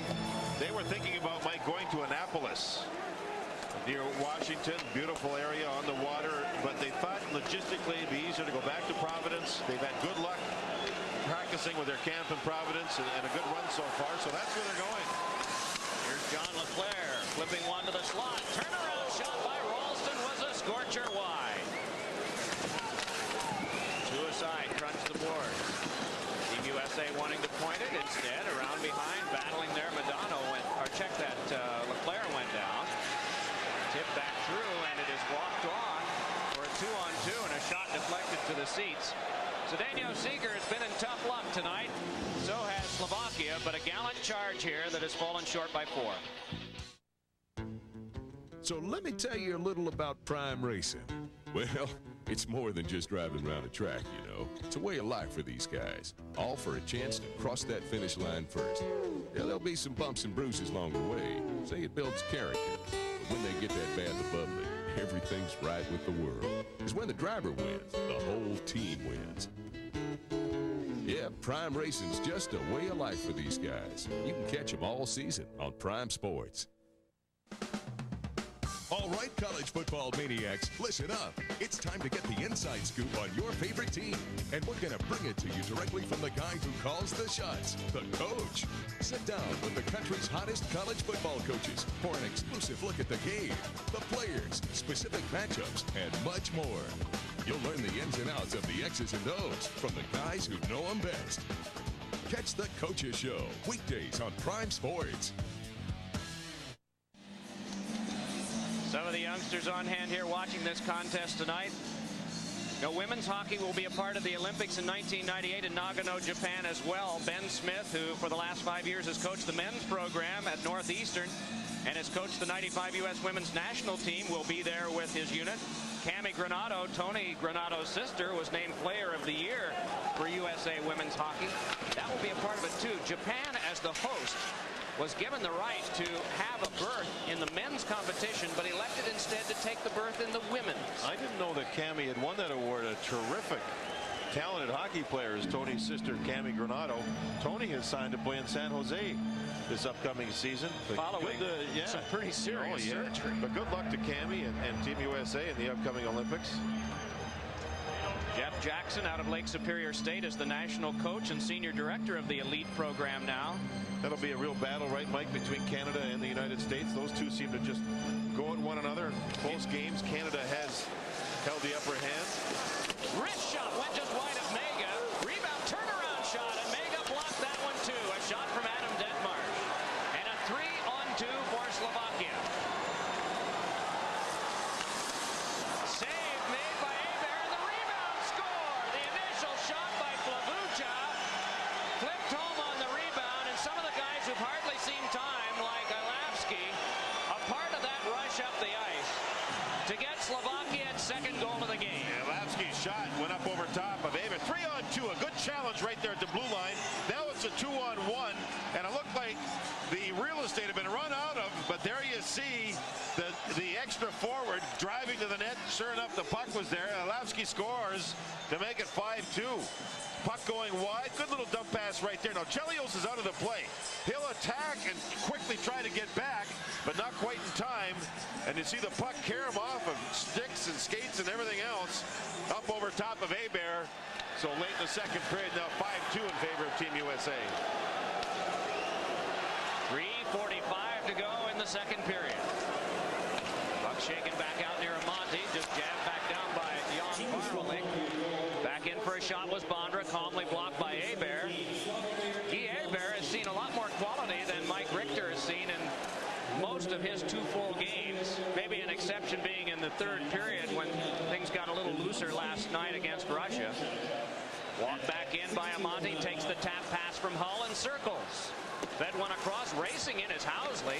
Housley slams on the brakes, jams it around for John Leclerc. Fed to the slot, and Hull with a shot that blocked aside.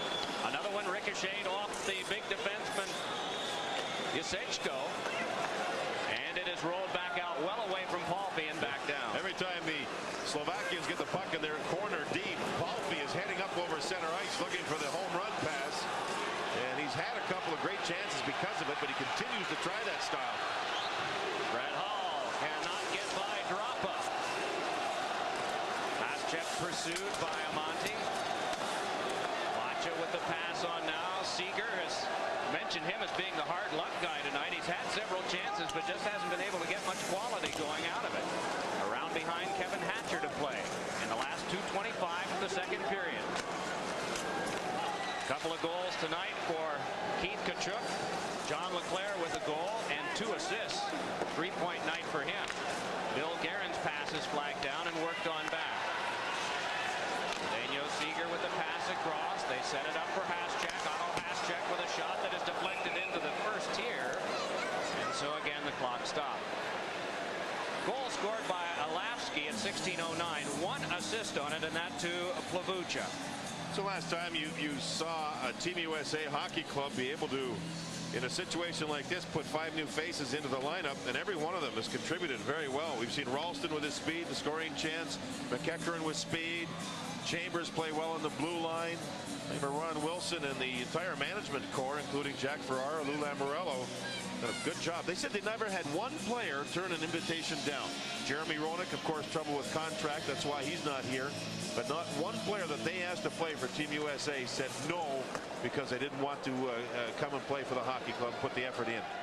And through this preliminary round, these players, many of whom are paid hundreds of thousands of dollars and others are being paid millions, are playing for a little under $300 a day. 300. Good shot by Manano, loose in the crease, score! That might be Kachuk. If it is, it's a hat. It is, and he's got it. Keith Kachuk was down on the ice, but hammered it in, and it's 6-2. I don't see a hat on the ice yet. Maybe this time of year, not many people wear hats. Maybe not many realize he has three. Oh, there goes one. There goes one. Kachuk got to the net. He can score with a big shot. He can drag to the net looking for rebounds. There's Madonna with an outside speed, gaining the zone. And then you see the nice move and a shot. Now Kachuk will sneak in behind, get away from the defender, and bang. The goaltender never handled the puck well in the original shot by Madonna. Boy, did Mike Madonna make some nice moves. How about that one right there on Svela, an NHL defenseman from Florida. And there you see the shot, the rebound. Look at this, outside, inside, outside by Madonna. And the goalie moving, never found the shot, didn't know where the puck was, and Boccia could not hold up Kachuk, who gets the third goal for himself tonight in a 6-2 lead. Well, it's been quite a night. They just now announced hat tricks, so we've got a few more hats. We'll have a little time to tell a story about Keith Kachuk. He and Bill Guerin were roommates in '92 before Guerin was one of the late cuts from the Olympic team before they went to France. And they were known then as Con and Crete, as well as Spick and Span. They didn't know that the hotels wanted quite a bit of money for laundry done. They ran up a bill in Cleveland of $160. They've been on the road a long time, and when the bill came, they were shocked. They were doing some synchronized swimming, having a good time in Philadelphia in the oversized jacuzzi that they have there in the new arena. The new arena's got this jacuzzi. You can almost dive into it. And these two guys, they were doing backflips off the beach. And imagine those two, Guerin and Kachuk, with their heads down and the feet up, twinkle toes, doing the synchronized swimming.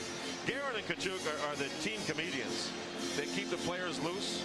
Guerin's got this set of fake teeth that he puts on, and as soon as he does that, his personality instantly changes, and he becomes kind of a comedian. And when you're together as a team and you have a lot of pressure on you as a team, it's nice to have somebody that can turn the sweats the other way and get you to loosen up a little bit. Those are two of the more goofy guys, shall we say. Good players and have fun. Well, they were roommates in '92, back together again in '96, and what a night for Kachuk. A hat trick here in a 6-2 USA lead over Slovakia late in the second period. Oh, and a good rocket of a shot fired in on goal by the guy who had set up one earlier, Plavucha. Vlastimil Plavucha, who has shown a lot of spark. Slovak scoring title leader in '94-95. Close call at the other end in this 6-2 contest with Team USA ahead. Trying to muscle his way by, and center one was Leclerc. I think in terms of having all the gunners out there, but seemingly in the lines that have been put out tonight, Team USA is just getting points from everywhere. Here's Chris Chelios moving it ahead. Chelios' pass skipped by Joel Otto. Yasechko tries to work it around the other way, but it's Otto in front, and that one tipped high and across into the seats by Ivan Drapa, Chicago Blackhawks property at one time. Final 24 seconds of the second period. Canada, Germany Thursday, Finland, Russia Friday, Sweden against the Thursday winner, U.S. against the Friday winner over the weekend. And then the championship round begins in Philadelphia on Tuesday. Every game will be televised, and every start time will be 5 Pacific, 8 Eastern. Check your local listings. And I think organizers are extremely happy with the attendance of the games that have been held both in Europe and over here. Only one game in Europe wasn't sold out, and that was in Garmisch in Germany, and it was close to a sellout. Here at Madison Square Garden, 2 straight nights. Last night, a real good big crowd, sold right out, very close to a sellout here. Philadelphia was sold out the other night. Canadian cities always sold out. Yeah, it's good stuff. McEachern trying to get through, but Boccia takes it away, and on now to Peter Bondra. Bondra moving around, but is shaken back behind the net by the check of Housley. Bondra stood up then by the hitting of Sean Chambers. Knocked away by Hebert, but Bondra recovers. He's sat down as the period comes to a close.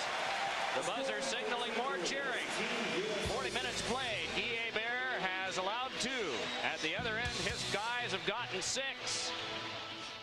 Intermission report. We're at Madison Square Garden. Team USA continues to score goals. They lead Slovakia 6-2. And joining us right now between periods, a veteran of the Chicago Blackhawks and, of course, a Team USA veteran, Gary Suter, not in the lineup tonight. Gary, I want to talk about it. You know, is it kind of fun to watch a game every once in a while and not have to worry about going out and play? Well, I think as a player, you always want to play in the games, but when you don't, I think you can try to have some fun in the locker room, screwing around with the guys that aren't playing, and you know, you can learn too, watching the guys out there. Sometimes when you're playing every night, you have a different perspective, and when you can sit back and watch, you can always learn stuff. In a situation like this, do you have an opportunity at all to talk to the guys in the lineup, or maybe the assistant coaches, maybe talk and say, hey, I saw this, maybe I can help here, or they just want you out of the way altogether?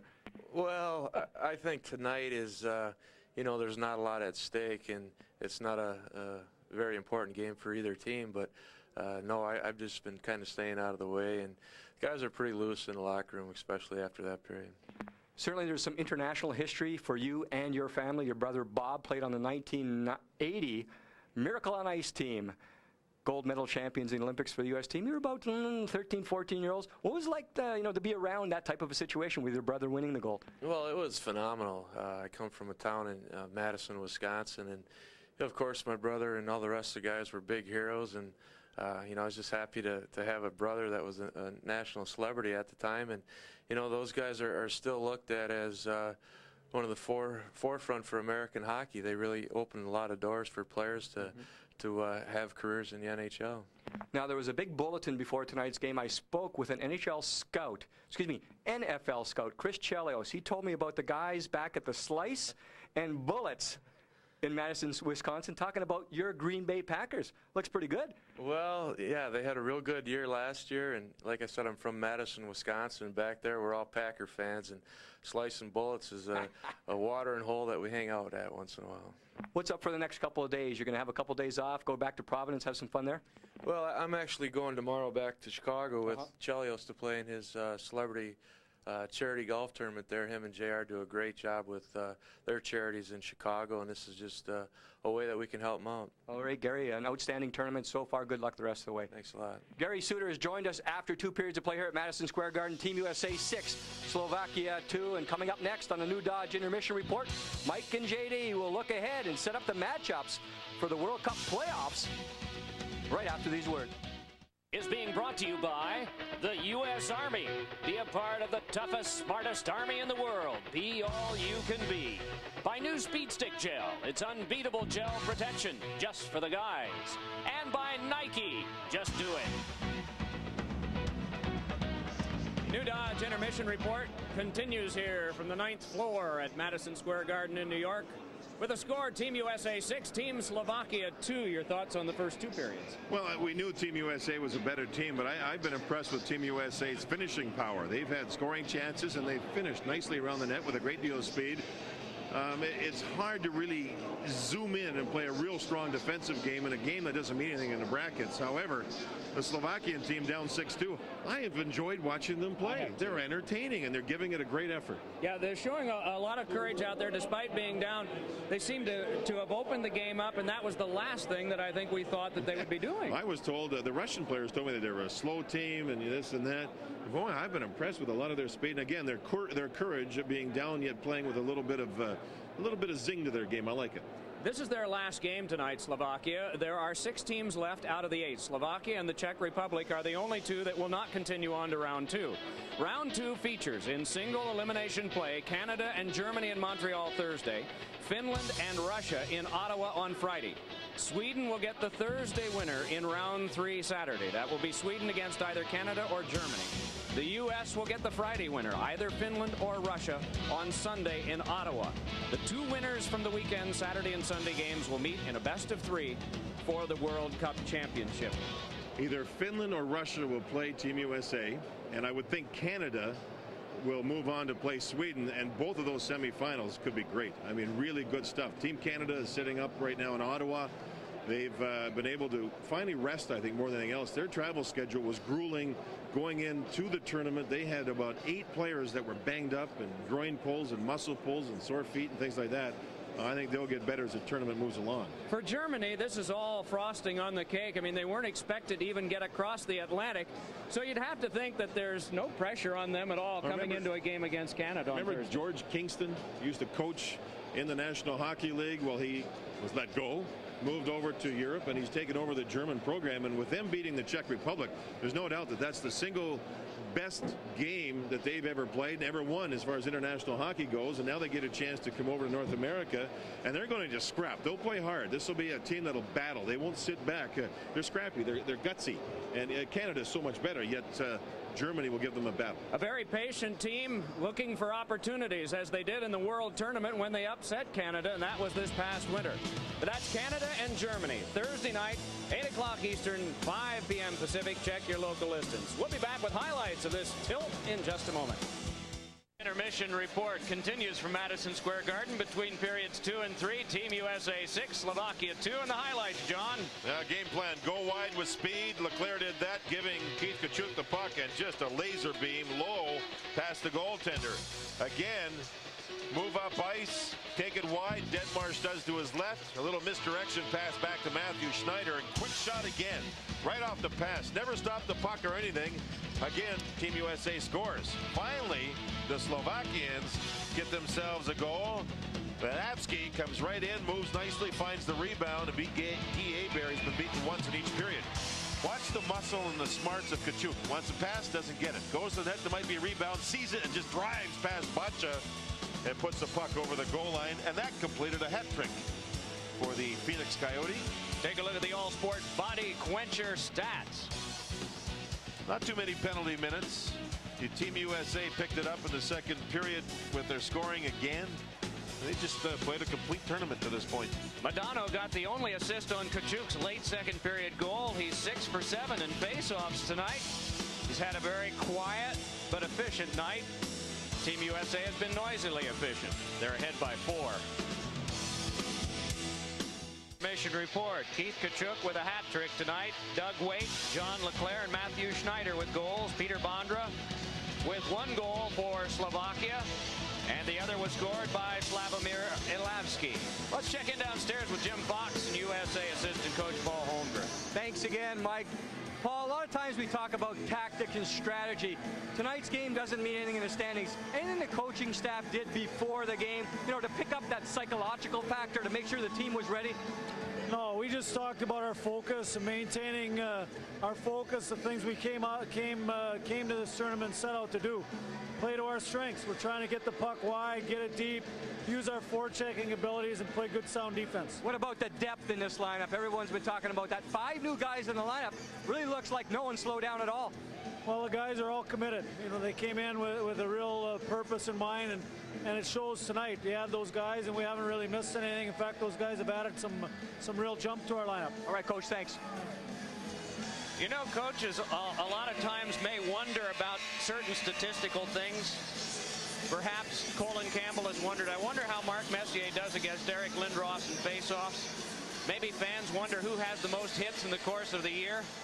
Maybe a fan is sitting in Edmonton and he says, I wonder how Montreal and Boston's doing. I can't get it on television. Well, as of today, the National Hockey League announced that in the future, the very near future, perhaps mid-year, perhaps the start of next year, they are going to have a tremendous set of statistical and video and photographic information that can be accessed with computers, and it represents another exciting step forward for the National Hockey League, working in conjunction with IBM. Mike, you can sit at home, have your computer turned on, watch a hockey game on television, tune into that game through your computer, and have up to the minute stats. Ice time, Brian Leach, how much ice time through 2 periods? How many shots has Chelio taken, and how many of those shots have hit the net? How many body checks has Denmarsh thrown, or how many has he been hit by? And this is stuff coaches get, and coaches want. The average fan watching at home will be able to access this stuff. Plus, there's all kinds of other things we don't even have time to talk about. IBM and the NHL. And it's a terrific program. Fascinating. I'm going to have to get my 12-year-old to show me how to do it, though. I know the feeling. Buck brought in for a big shot by Ralston, who has been impressive offensively. He hasn't gotten the reward for it tonight, but has he ever been set up a few times, including in the first 20 seconds of the game by John LeClaire. Matthew Schneider bangs it back in the early stages of period 3. Team USA 6, Team Slovakia 2. The New Jersey Devils off-ice officials were here last night, utilizing some of the equipment to show everyone, members of the media today, in a demonstration on how this new computer system is going to work when they get it going. Good shot by Hall, got the glass. It's going to be called NHL Ice. Remember that. It'll be prominent in the future. NHL Ice. And if you're not online, you'll probably be like yours truly, and will get online pretty fast to be a part of that. There is just very little information about the NHL that you won't be able to get. And John, we're going to have to be on it because the fans are going to know a lot more than we do otherwise. The days of carrying the briefcase could be gone, Mike. Yeah. He's going to be carrying the laptop. A lot more chances to bring something different to the game for us in terms of talking to players as we usually do, because the statistical data will be known by an awful lot. Puck thrown wide of the net. I have a printout from last night's game in which they did use the format. Mike, Brian Leetch played 24 minutes 51 seconds, nearly half the game. Here he is playing again tonight. Billy Garrett, who I thought played well, played a lot, only played 9 minutes 27 seconds. But that tells me that he made the most of the ice time that he got. I find it fascinating. Bill Guerin put one off the outside of the net. Madonna up with it there, and a 6-2 Team USA lead. A shot by Leach was blocked aside by Mega, and it's brought back out by Richard Zednik.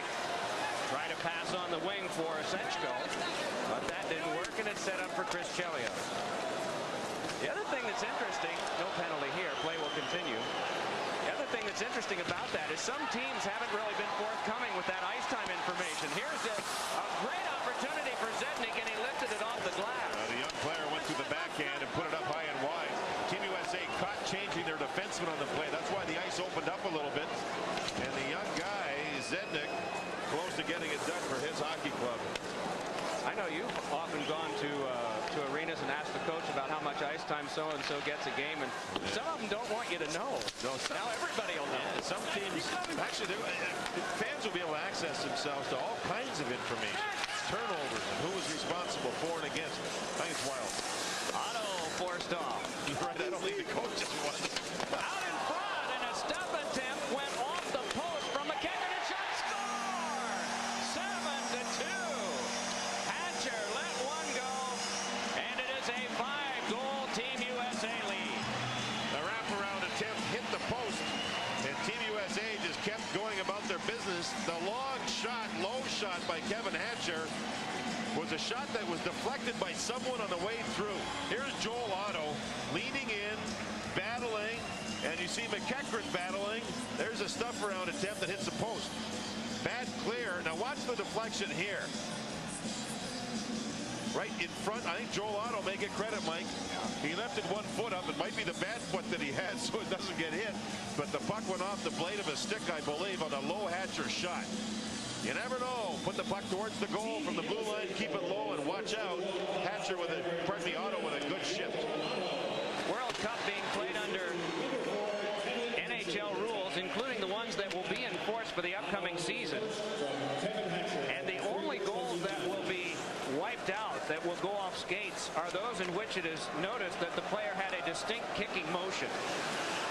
Take away some of the uncertainty on shots that go off skates and in. You have to distinctly have a kicking motion to have a goal disallowed now. Puck rolled around behind by Scott Young. Over 4 minutes played here in the third period. 7-2. Otto gets the goal. Hatcher gets the lone assist. Zygmunt Palffy handed it on back. Joseph Stumple had trouble playing, and so it is outletted on to Big John LeClaire.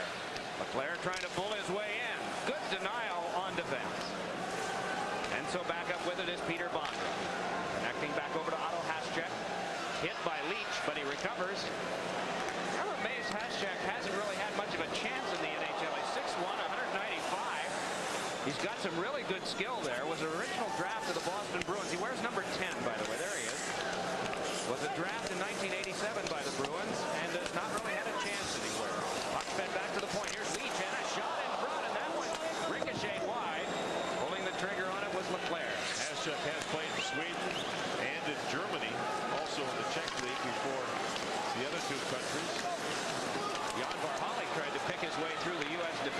Not. This is Brett Hull bringing it on. Hull crossing. What'll he do? Gave it up to Haschek. And he brings it back. A 5-goal Team USA lead. Maybe sometimes players don't want to play over here. Seeger, who belongs to Edmonton, his wife does not want to live in North America, and the family has the hammer on the situation, so he will not be playing. He's going back to play in Europe. For less money, reportedly an offer from Glenn Sather in Edmonton of $1 million a year for 3 years, but he's going back to play for less. That's a lot of fish and eagles, Mike. And with this comes Matthew Schneider. Did you ever play for $1 million? Some nights you feel like $1 million. How many years? No, I'll be honest with you, my highest contract was $175,000 and I retired in 1983, Mike. And that was a lot of money then. What was the first one? $90,000 in 1973. St. Louis Blues. Up lobbed high. The average now in the NHL is around 850. Up taken now by Kevin Hatcher. Jammed back out again. Steered on further by Bill Guerin. Kachuk back for Guerin. Guerin finessed one in front of the ring. Off a leg. Breaking to the net was Modano. And it becomes the 8th goal for Team USA. 8th goal and only 22 shots. And the 26-year-old Mega playing his second ever tournament international hockey game has been just bombarded here. This is one that deflects somehow. Good play by Kachuk to stay on side. The deflection off his own man, Bacha, I believe, his left skate. As the puck was an attempted pass by Guerin. Bacha's over there, but it goes off the inside of his left skate and in behind the netminder. You know, when you drive to the net like Modano did, things happen. And again, the shot was taken. Modano was driving to the net. Bacha had to play him, and the puck ends up sliding off his foot in behind the goaltender. It's 8-2 with 13:37 to go here in the third period. So the advantage is 6. The first period, this was a closer game, of course, and a wonderful game in terms of Slovakia. The anticipation was they were going to be heavily defensive. They were not. They just went at it with Team USA, and it was highly entertaining for us. Probably not for either one of the coaching staffs. Penalty is going to be coming up, and it's going to be against Team USA. So we'll be back with the Slovakia power play in a moment. I'm Jim McKay with an update from the 2020 Global Games. Graduated hurdles rose, but Great Britain fell. Nathan Rudder grabbed the ring and the gold for the U.S. Earlier today, Caswell Fowler executed the first perfect 10 multiple board dive. The world of sports has evolved since all sport. Now with B vitamins, athletes need to unlock carbohydrate energy. It's more than a thirst quencher, it's a body quencher. Coming up later, the record-breaking 300-meter dolphin relay. A woman's place is in the home.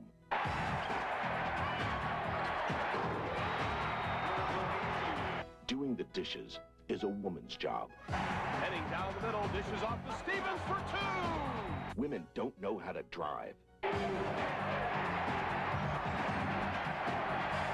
Women don't know how to play the game. Support the Women's Sports Foundation.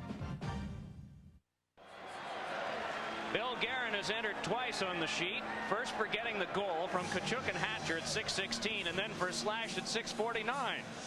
Innocent looking enough, isn't he? As he takes a drink of water. Ribovich didn't think so. No. He was on the ice for a while feeling the effects of the slash. Probably has the best set of hair, not that I'm a very good judge, of any player we've seen in the tournament, Ribovich. Oh. I mean, curly locks, it might cover his name on his back. They're so long. That's against the rules. In an Olympic competition, you can't have it covering the nameplate. Usually guys do it up in the ponytail. Puck skips out of play at the Slovakia bench. Play is stopped. You know, you see interesting things in your travels. The other night, Slovakia was playing Russia. Look at the goalie. That's live during play. Dragon, he just took the puck and booted it up ice. He must not be able to handle it. Look at the smiles and the fans back there above the boards. The problem was, though, Fedorov fed Mogilny. Mogilny moved in and scored. And we haven't seen much of that goaltender since, have we? But I'm telling you, people are flabbergasted. Here's the goalie making the save, and instead of dropping it and using his stick like Ronnie Hextall firing it up ice, he just dropped it and drop kicked it all the way up the ice. Remember, Gary Smith used to play in the NHL. We called him Suitcase because he played for a multitude of teams. He tried that a couple of times. They just don't see it. Man. You're allowed to dress 2 of your 3 goaltenders. That guy is the one that wasn't suited up tonight. Oh, nice move by Stumple, and he got a shot away that was off Hebert. Sent right back across for control by Zygmunt Palffy. Palffy finessed, but dropped it back. Svela hands over to Bondra. Nearing the midway point of the 3rd period of our contest, Team USA handily out in front by a count of 8-2. Oh, 2 tremendous saves by Hebert. This is the best scoring potential line that Slovakia has, and Hebert came up with 2 big saves in front. I don't imagine he minds the work. It's good for a goaltender to get work in a situation like this, as he will be backing up Mike Richter in the next game. Hebert playing for the Mighty Ducks of Anaheim has given them solid goaltending. Oh, a setup by Palffy, and a shot ricocheted off the post and popped up into the seats. That came from Stumple. That shot may have hit the side of the net or a goal post or something, but Palffy's had a lot of scoring chances in this game. He'll swirl and sneak in behind the goal net after the pass is made, and he'll find the puck. Oh, there's the shot, I'm sorry, that went wide by Stumple. Hebert, again, the goaltender for the Mighty Ducks of Anaheim, talking to Jack Ferrara, their general manager, and Ron Wilson, their coach, who's coaching here. Oh, there's a shot right off the mask, Mike, and then off the arm of Hebert. They've been just really excited about the goaltending of Hebert. First goaltender to go in the expansion draft was John Van Beest, brought Hebert in behind him, and both of them have been terrific for their teams. Going to get a penalty here. I believe Matthew Schneider came up high with the stick on Zdeno Seeger. You mentioned New York born. He was his parents were living in West Newark, New Jersey. He was born at Doctors Hospital in New York. Was raised in his early years in West Newark and then later in Rhode Island. Oof. Matthew Schneider. Wonder if he picked that one up either in Manhattan or over in New Jersey. That was a little mean. The old cross check to the chin. Chin music, they call it. So for 8 seconds, it'll be a 2-man disadvantage for Team USA. Brett Hull getting his skate. He must have a nick on the outside of the edge, and that's what you call a stone. And the trainer using the stone to get the nick out of the blade, to make the blade smooth and sharp the way it should be. If you go to try to stop on that side of the edge of the blade, your foot could slide out if there's a nick on the blade. Bobby Webster taking care of him. Bobby Webster goes back to the old Southern League in the Roanoke Valley Rebels. He has stood behind a bench for a lot of 4.5-hour games in the 70s in that That's league. not because the clock stopped either. No. That's slap shot time. Off this face-off, puck helped to the back. Across for a big shot. They went wide by Varhalik. Sent through Svela. First man is out of the box. That's Bill Guerin. 8-2, Team USA ahead. In case you're just joining us, it's been a big night for Keith Tkachuk, who has had a hat trick. Bill Guerin has come up with a goal. Doug Wayton, John LeClaire, and Matthew Schneider have had goals as well, and Joel Otto. So it's been spread around pretty well. Vegas sets it up for Varhalik again. Moving out with Pavel Demitra, gave over to Haschek, and then they work as far as center ice. This one blocked, and moving in is McEachran. McEachran with a shot that is stick checked away by Mega. And at 15 to go on the power play. Sean McEachran, a member of the 92 U.S. Olympic team. They had a goaltender named Ray LeBlanc and became quite a story in Albertville, France that year. Moving along with this now is Grappa. Tried to get it to Haschek, and it's swung back down by McEachran. Comes to the bench for a change in line.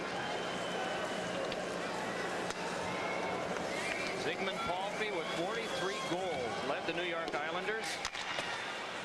And John mentioned earlier, I echo the same hope that they can get the contract situation settled for the excitement that he brings to the league. He reportedly wanted 3 years and $2 million a year. Mike Milbury, who runs the club, in attendance as he was last night, here tonight. Tonight watching Palffy play. Down to the last 25 seconds of the kill, and all alone in front. The feed came across, but it could not be handled by Shatan. Because Chambers smartly, the defenseman for Team USA, just reached over and used his stick to lift the Slovak player's stick. A fine defensive play and a good read by the defenseman Chambers. Pavel Demitra with a pass. He skated down. We're down to the last 2 seconds, and now power play time is over for Slovakia. Shatan after that one, but it is drilled back in by Kevin Hatcher. So you see our time remaining. Team USA ahead by a count of 8-2 after a 5-3 win over Canada, 5-2 over Russia. Pass went off to Mitra, chased it down, laid it on for Shatan, pursued there by Schneider, and then Richard Zednik. Zednik behind, worked over pretty well by Bill Housley. That kid's 20 years of age, Mike. He is a good player. Back ahead, Team USA, and a feed for Housley, who got the outside of the net with the shot. Out in front again, and a quick shot is blocked by Mega. Team USA keeping the pressure on. John Leclerc taking the boards by Bacha, whose puck picked up behind. Team USA warming to the task, wanting to get 9 here. They have an 8-2 lead, but they'll have to drop back to do it. You know, I was just checking. Zednik was the 10th pick of Washington in '94. He played the last regular season game for the Capitals at the end of last year after playing, as you mentioned, not only for the Portland Winterhawks in Oregon, but the Portland Pirates in Maine. Well, for a 20-year-old, I really like his strength playing with a bunch of men here. I mean, he's a young guy. And obviously, he seems to have the passion to be able to try and improve, and he's certainly done that. It could be a real sleeper for the Washington Capitals. Big shot by Guerin and a save made by Mega. That becomes the 34th shot for Team USA tonight. Bill Guerin around behind again. That one just away from Ribovic and back to neutral ice. You know what? It doesn't quite cover his nameplate, Ribovic.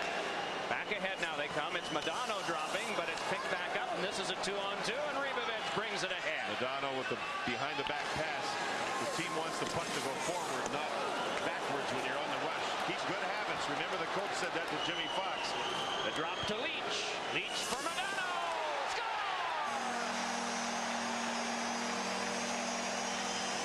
Modano turned the puck over, yet Team USA battled back defensively, created their own turnover, and then on the rush they went with Brian Leach leading the charge. And the Dallas Stars, Mike Modano, able to finish the play. Modano gave the puck to Leach and then went to the net, and there's the nice play. Sloppy defensive play by the Slovaks. You know, when you've got to be real sure on a drop pass. This time Modano's dead sure. Make sure Leach is there, no turnover, and then he just drove to the net. And how many times have we seen give-and-go plays in this game? Slovaks start watching the puck. They forget about the other man. And the kid Mega has allowed now 9 goals, and he's in there for the duration, Mike. There's no thought of changing goaltenders at all.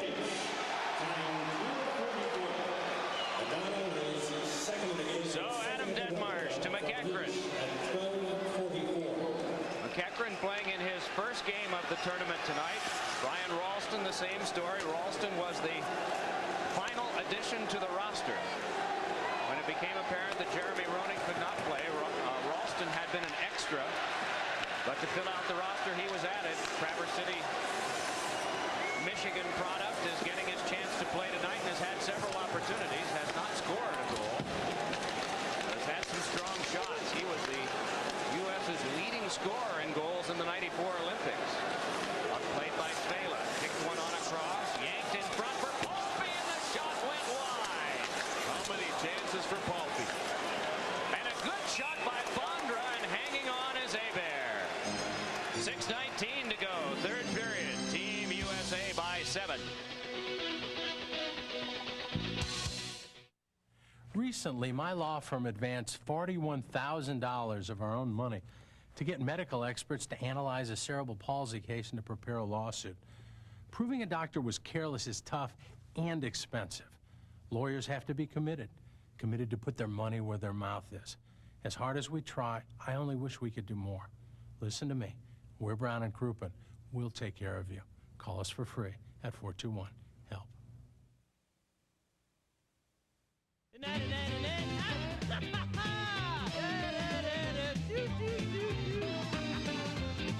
Yes, yes, yes, yes, yes, yes, yes, yes, yes, yes, yes.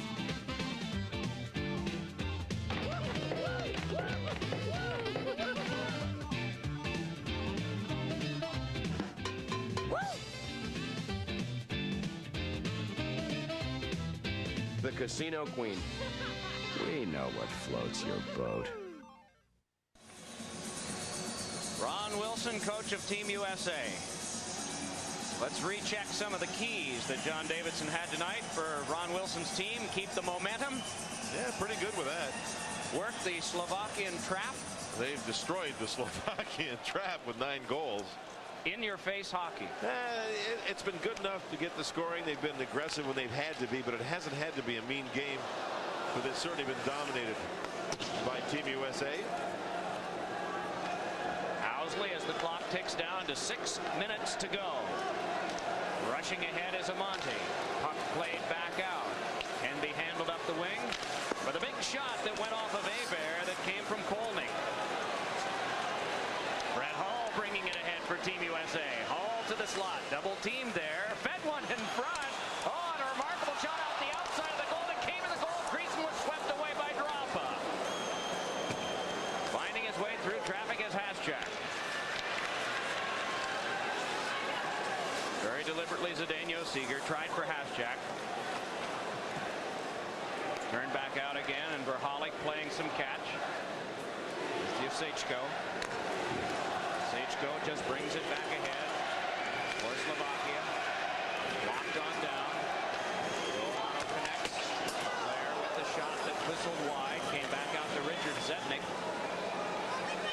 Some players shoot the puck, Mike, and you see the flight of the puck. When Leclerc shoots it, you hardly see it. It just jumps off the blade of his stick. A remarkable shot. Well, he has connected on it tonight once. The one he had last night against Russia was scored from behind the end line, so it was not a big slapper, but can he ever bring it? Now, how about the shot he took against Canada and hit Brodeur on the collarbone? It didn't break anything, but it tore the skin off the area that the puck hit on Brodeur. I was talking later about that to some of the Canadian people. Tore the skin right off the collarbone with the force of the shot through the equipment. This is Zednik bringing it ahead. Well, he's going to be at full tilt when it comes to the Washington Capitals training camp.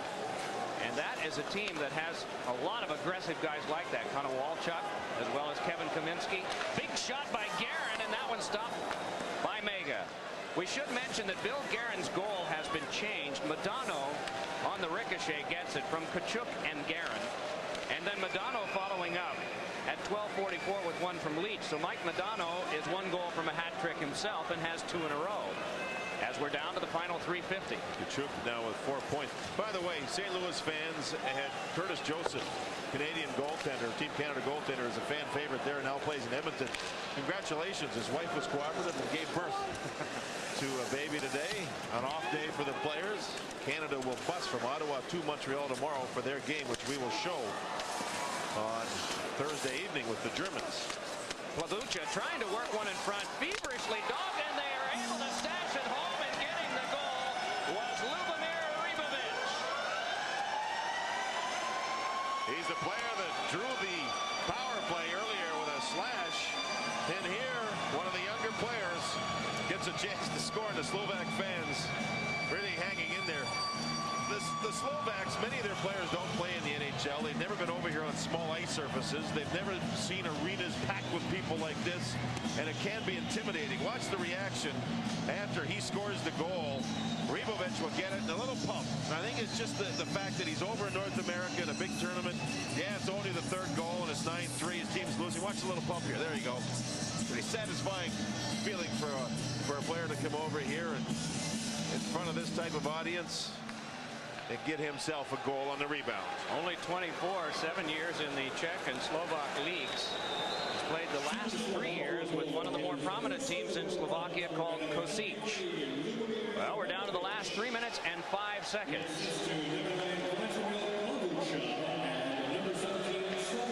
Adam Denmark tried to work it free. He took a slash and he's mad. Watch out, he's after Palffy. He got there's Palffy. He's mad. Palffy gave him a whack right across the arm. The penalty was going to go against Palffy. And Denmarsh, we mentioned earlier, is a tenacious player, and he's tough. And he didn't like that late in the game. I didn't either.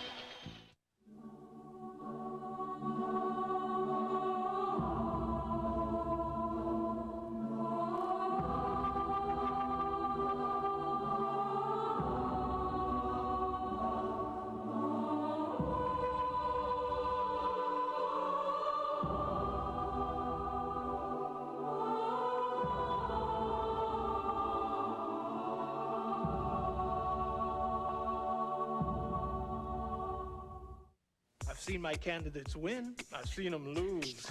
I vote, I say my piece. I listen to a lot of big mouths every day. You know what? My vote speaks louder. I can't always speak my mind at work, right? But in the voting booth, I can say anything I want. Listen, that's what my vote says. That's pretty satisfying. On November 5th, vote for your candidate, vote for your country, but most of all, vote for yourself.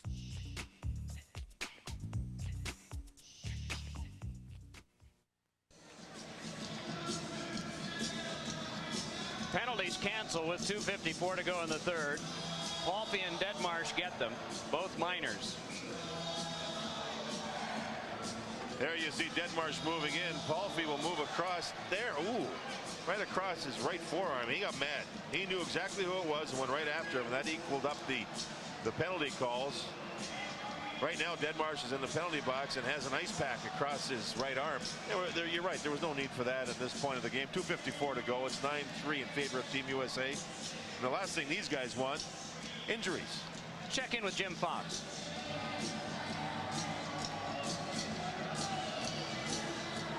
I'm down at the Slovak bench. Guys, you mentioned this morning, we were talking to Peter Bondra. He mentioned the inexperience, the ice surface, the difference. In Europe, they play on a surface that is 200 by 100. That's 85 feet in North America, 15 feet smaller in North America. Now, thinking ahead to the next round, the number 1 and number 2 seeds in the European pool, Finland and Sweden, they reconfigured the rinks over in Europe in the first part of this tournament. They went to a North American size rink. They don't want to take any chances with adjustment, so they're ready for that next round. Of course, U.S.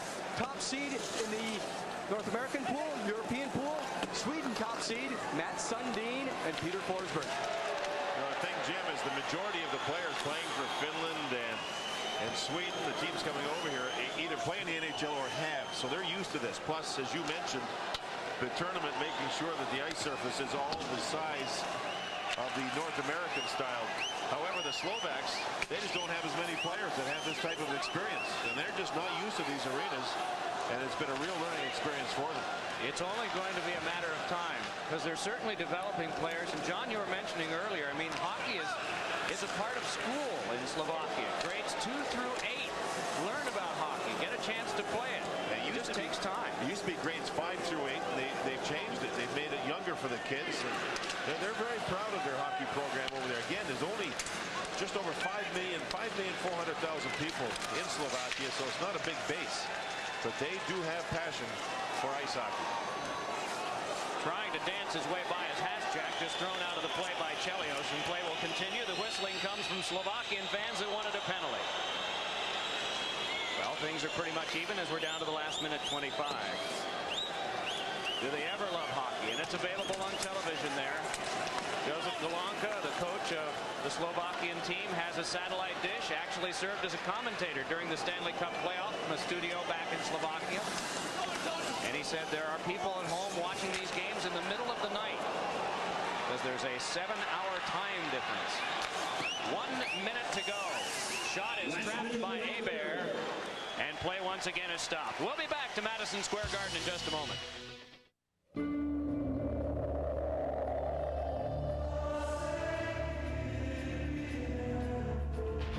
It's about change.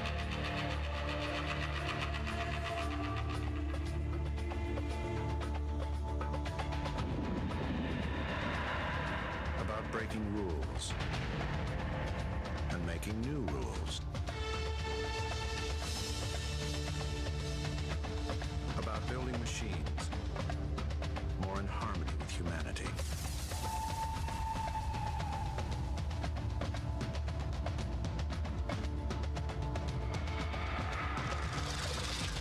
It's about questioning everything.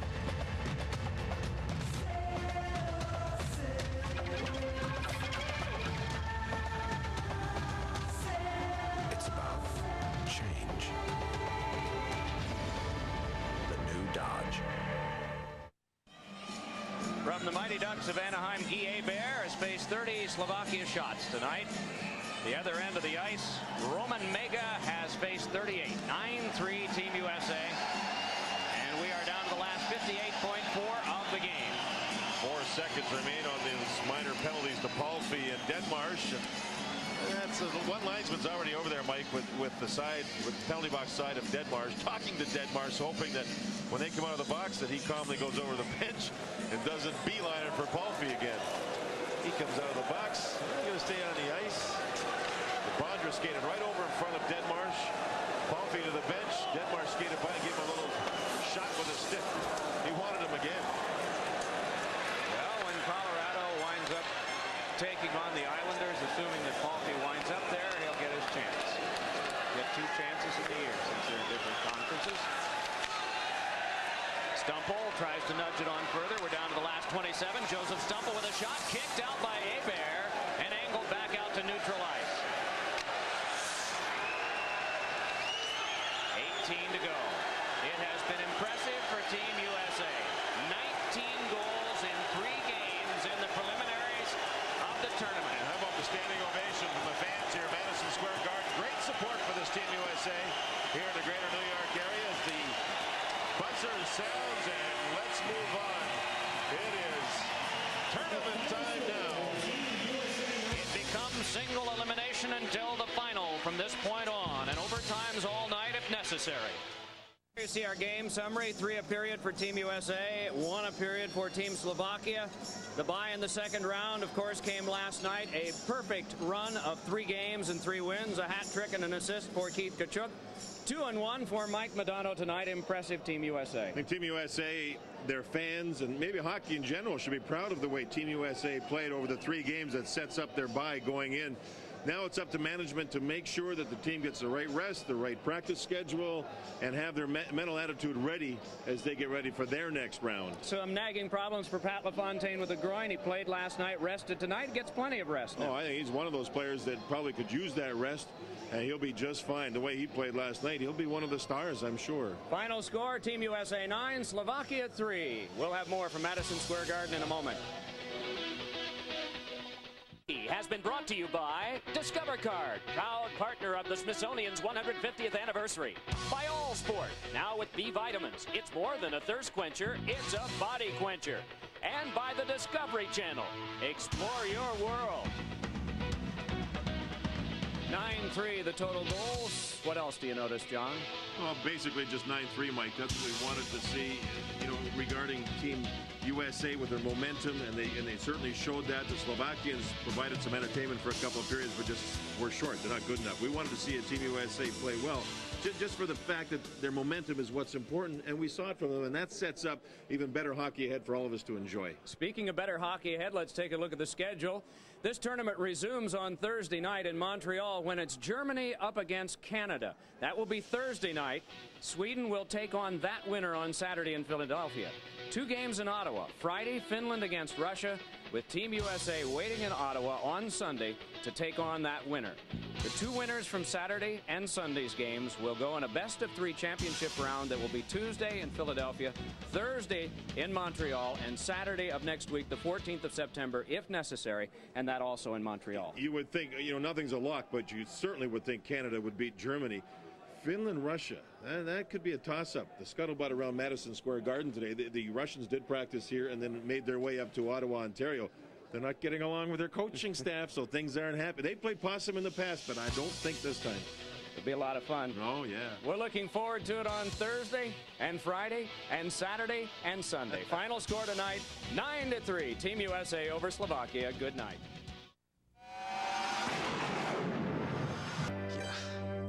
That's my boss. What a guy, huh? If you ask whether it's better to give or receive, I'm in favor of both. Either can change a person's life. I remember when I received a travel and training grant from the Women's Sports Foundation. The grant made me feel like people believed in me, believed that I could become a champion. It kept me going strong when I needed it the most. Now I feel an obligation to give back to other young athletes, which is why I'm telling you about the Travel and Training Fund. The fund will give a lot of serious female athletes the boost I got. It will help young women become their absolute best, maybe even champions. If you're an aspiring athlete or know of someone who could use some financial help, find out more about the Travel and Training Fund. Write to Travel and Training Fund, care of the Women's Sports Foundation, Eisenhower Park, East Meadow, New York, 11554. or call 1-800-227-3988. Don't let anything stop you from trying. Canada is back out on the ice for the second overtime. Lindros and Niedermeyer had scored the goals early. Albeline and Nylander late. Wayne Gretzky hurt late in the first overtime. Seems to be fine. Yeah, he seems to be okay. He was really bent over at the bench, sitting on the bench. We're not sure what the problem was. Look at that. Look at the left leg up in the air. Do you think it came out of that exchange with Nylander? I think so, absolutely. He may have a problem with his left leg.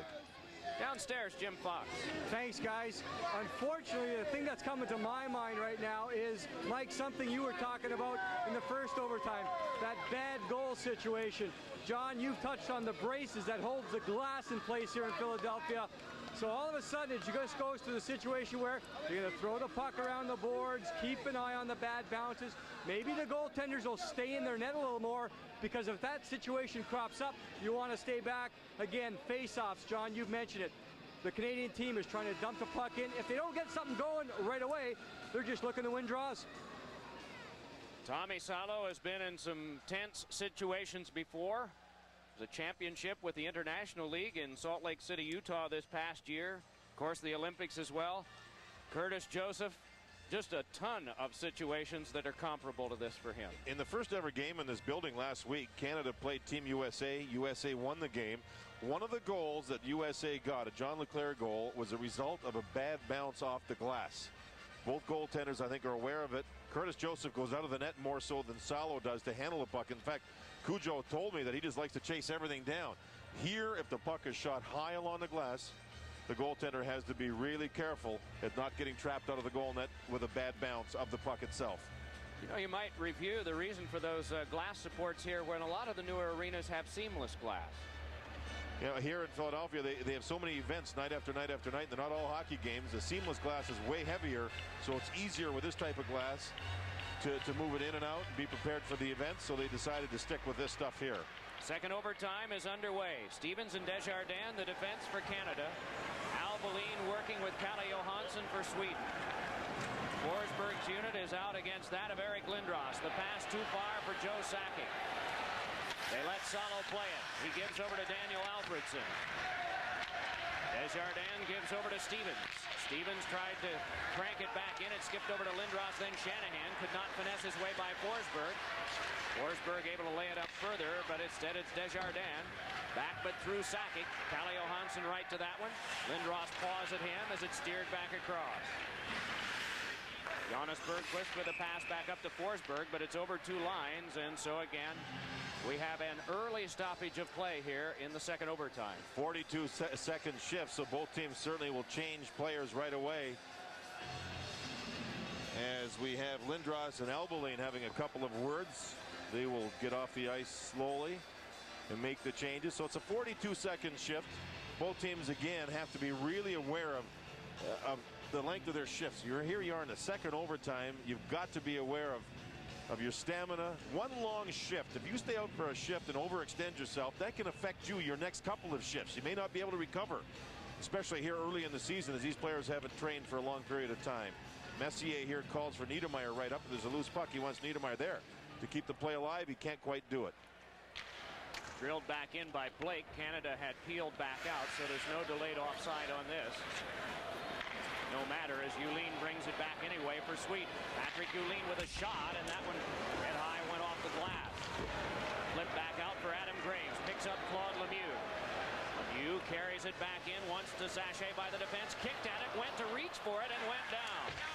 Thaddeus Nordstrom had it knocked into him by Adam Graves. Graves fed back over. Messier, a shot, and it went wide. Now here's Blake moving in. Shoots one, saves Salo, rebound out in front, and it's jammed away, but not out by Nylander. Niedermeyer wrapping it back around. Tipped high by Adam Graves. Graves trying to play it for Canada. Messier there too. Two aside, they battle in this second overtime. It's along for Claude Lemieux. Fed back to Messier. Messier around behind, trying to get to the front. Still working, and it's taken by Lemieux. Nordstrom is on him. Messier seems to be shaken up, and the puck sent into the seats. He's very slow getting up, and he's dragging his left leg a little bit. The play where he extended himself to try to get the shot. He may have re-injured the groin. And you can see right there he's being attended to. What a play in the corner this was with all three forwards. Messier, Graves, and Lemieux. Watch the battle here. Watch Messier back off the boards. Back off right there. Pushes the defender, Nylander, away. Now he can hit Lemieux. Lemieux then will refine Messier. And here's Messier trying to score. Now here's where he may have injured the leg right there. You saw both legs go wide like a giraffe almost dropping down. And he may have felt a pop. And when you feel a pop with the groins, if there's a pop, that's a problem. A great effort by those forwards and a good effort defensively by Sweden on the play, not giving up the shot. Ken Lowe immediately tended to him at the bench. Messier just waved him off. Coffey a shot. The stick went one way, wide to the right, and the puck wide left. Moving out with it now is Sundin. Hands it across to Calle Johansson. Johansson with the drop. Sundin with the take. Sundin centered one and hit the outside of the goal. Sundstrom fed it on across. Shot by Calle Johansson is blocked down by Lindros and taken back out. Eric Lindros steams it back in. Salo just allows it to swirl near Shanahan. Back behind for Eric Lindros. Lindros locked up. Puck chipped to the corner. Shanahan taking it there. Sealed for a moment by Sundstrom. Try to pass. Sakic gets shot on. It nearly found its way through. Salo hangs on and Lindros angrily displaces the net. Canada started Sakic, Lindros, and Shanahan for the second overtime here. They then went to the bench. Messier's line on. Then Messier's line was finished. They came right back with the same threesome. Sakic, Shanahan, along with Lindros. And watch how close this play is. The goalie actually overplayed the shot. It was deflected. His stick was out of the way. This shot almost goes through the goalie's legs right there. See that?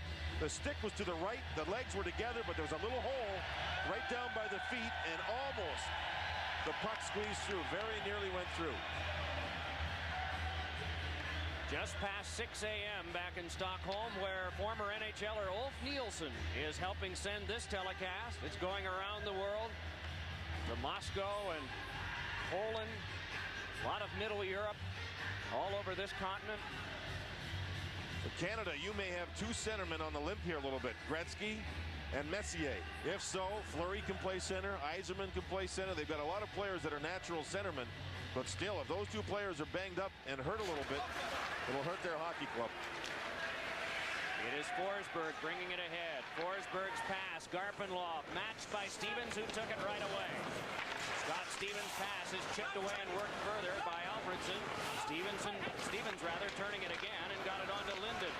Trevor Linden's pass clicks. Dom Poos walks it ahead. Nordstrom on him. Good, solid bump by Mattias Nordstrom. In deep, now it's Linden. Linden feeding. Gretzky hit the back of the net. Now Dom Poos behind. Trickled one that went off the back of the goal and is played by Nordstrom.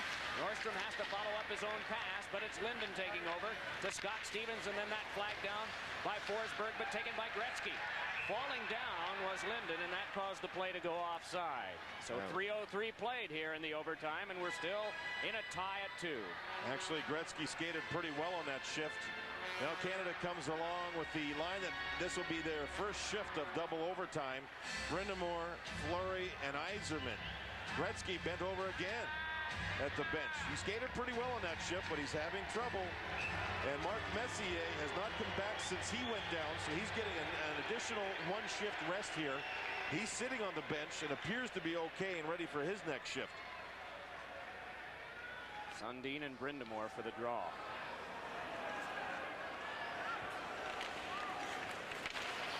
Brind'Amour controlled for a moment. Grabbed it, able to keep control, but in neutral ice they have to recoil. Blake dropping it in. Another change in line. Popovic put it behind. Jammed back out by Calle Johansson. Niedermeyer and Blake the defense. Messier is back out for Team Canada. Work back up the wing. Moving in with it is Sundin. Crosses, can't get a shot away. Sundin unable to get through to it. Niedermeyer there. Niedermeyer held back by Sundin. Andreas Johansson with it. Around behind it was knocked off his stick. Popovic pinching in. This one gloved along and fought for by Rob Blake. Still they spar for it on the board. Claude Lemieux trying to pull it away. Close quarters to Blake. Still they jab away at it with their sticks. It's Rob Blake once more, scaling it off to the glass and into the third row of the seats, and again play stop. Canada changing on the fly. They are not the home team. The Swedish club is. And what they were trying to do is get some kind of strength on the ice along the boards when Sundin's out there. Sundin was on the ice against Claude Lemieux. and Adam Graves, the two wingers with Messier. Strong players along the boards. And as you mentioned earlier, Sundin put on 10 pounds, good muscle up top during the offseason, and he's been strong. The winner of this one this morning, as we are in the Eastern time zone, will play the winner of this one tonight. That says tomorrow for the benefit of those of you in other time zones. A little bit of a set two involving Claude Lemieux. And Sundin. Lemieux knows that the Swedish club's best player has been Sundin. He's had at least 11 shots that we know of. I mean, he's been good, really good. So what Lemieux's doing here is trying to knock Sundin off his game. You can see Fawcett knows what Lemieux is trying to do. In other words, one more warning or once more and you're going to go for a misconduct. But Lemieux here is slowing it down and he's trying to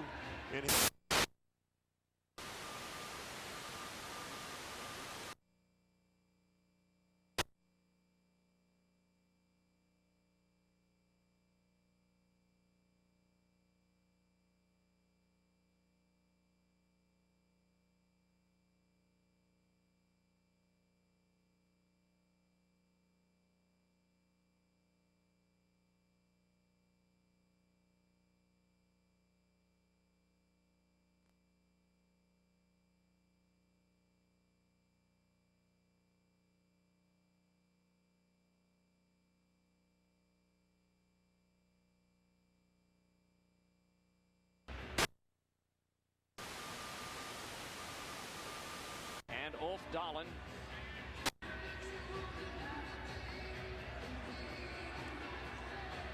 Bobby Clark on the right, who runs the Flyers. Bill Barber, the former great player, along with Neil Smith, who runs the Rangers. 3 Canadians in attendance. Ahead with this is Coffey. Big shot went wide. Rebound skipped on out to Kalle Johansson. Flipped into Lindros, though. Lindros tried to center, and Johansson got his skate on it. Back off the boards. Patrick Ewing, headman's on now to Nylander. Across to Ulf Dahlen, who walks it in. Dahlen drops it on back to the point. Big shot by Kalle Johansson is saved by the waffle board of Joseph in a 3-on-2. Lindros bringing it in. Looks for Coffey and got it to him. Coffey flipped one, and that one went to the corner. Hurtling down to the ice was Dahlen. Lindros' pass. Skip back to the point. Coffey able to keep play alive for Canada. In front, and Lindros shanked it wide. Now still they scrap, but Salo reaches out and clumps the glove down on it. And a big save by Joseph. He let the puck sit in front. Canadian players picked it up, and all of a sudden 3-on-2. When Lindros made the pass to his right, it was a backhand pass that went to the backhand stick of Coffey. And so that means it's going to be a tougher play. Here's the long shot. Now watch the puck go in front, and here goes Canada. Now Lindros has to make a backhand pass to Coffey, who's on the backhand side. That makes it tougher for him. Actually, it was a forehand pass. But it is the backhand side of Coffey, and that makes it tougher for him to move the puck in front. Uline came back, the forward for Sweden, and saved a pass in front of his own goal. Good back checking by Uline. Garpenlov couldn't get that one. Still they battle. Garpenlov and Dom Foose. The extra man comes by. Lidstrom missed for Nordstrom, though. Inching to play Desjardins, and he flew one that went into the seats off Lidstrom, and play once again is stopped. And who was behind the net? Desjardins was up near his own blue line, or pardon me, near the Swedish blue line. He had the puck, and while that was happening, Gretzky stayed behind the net. He'll stay there an extra second or two, hoping that if the puck comes back there, he'll trap all the Swedish players trying to leave their own zone. And in fact, he just went and talked to Desjardins to tell Desjardins he was back there waiting, as Desjardins could not get the puck deep to Gretzky. From this faceoff, Gretzky controlled and fed one to the front that's sent right away by Lidstrom again. Nicholas Lidstrom from Detroit able to roll this one along again. Forsberg then to Alfredsson, but kept alive by Desjardins. Rolls behind to Gretzky. He's got a man in front, and he fed one that was blocked by the defensive Lidstrom. Another try, and that one knocked loose by Forsberg. They tie their men up, and Alfredsson pitchforks it back out to take some of the pressure off. Pretty good defensive play by Team Sweden. Gretzky in his office. Nobody was open in front. Foose's pass, taken eventually by Messier off a Swedish stick. Forsberg tried to get ahead, could not. Lemieux bumped it along further.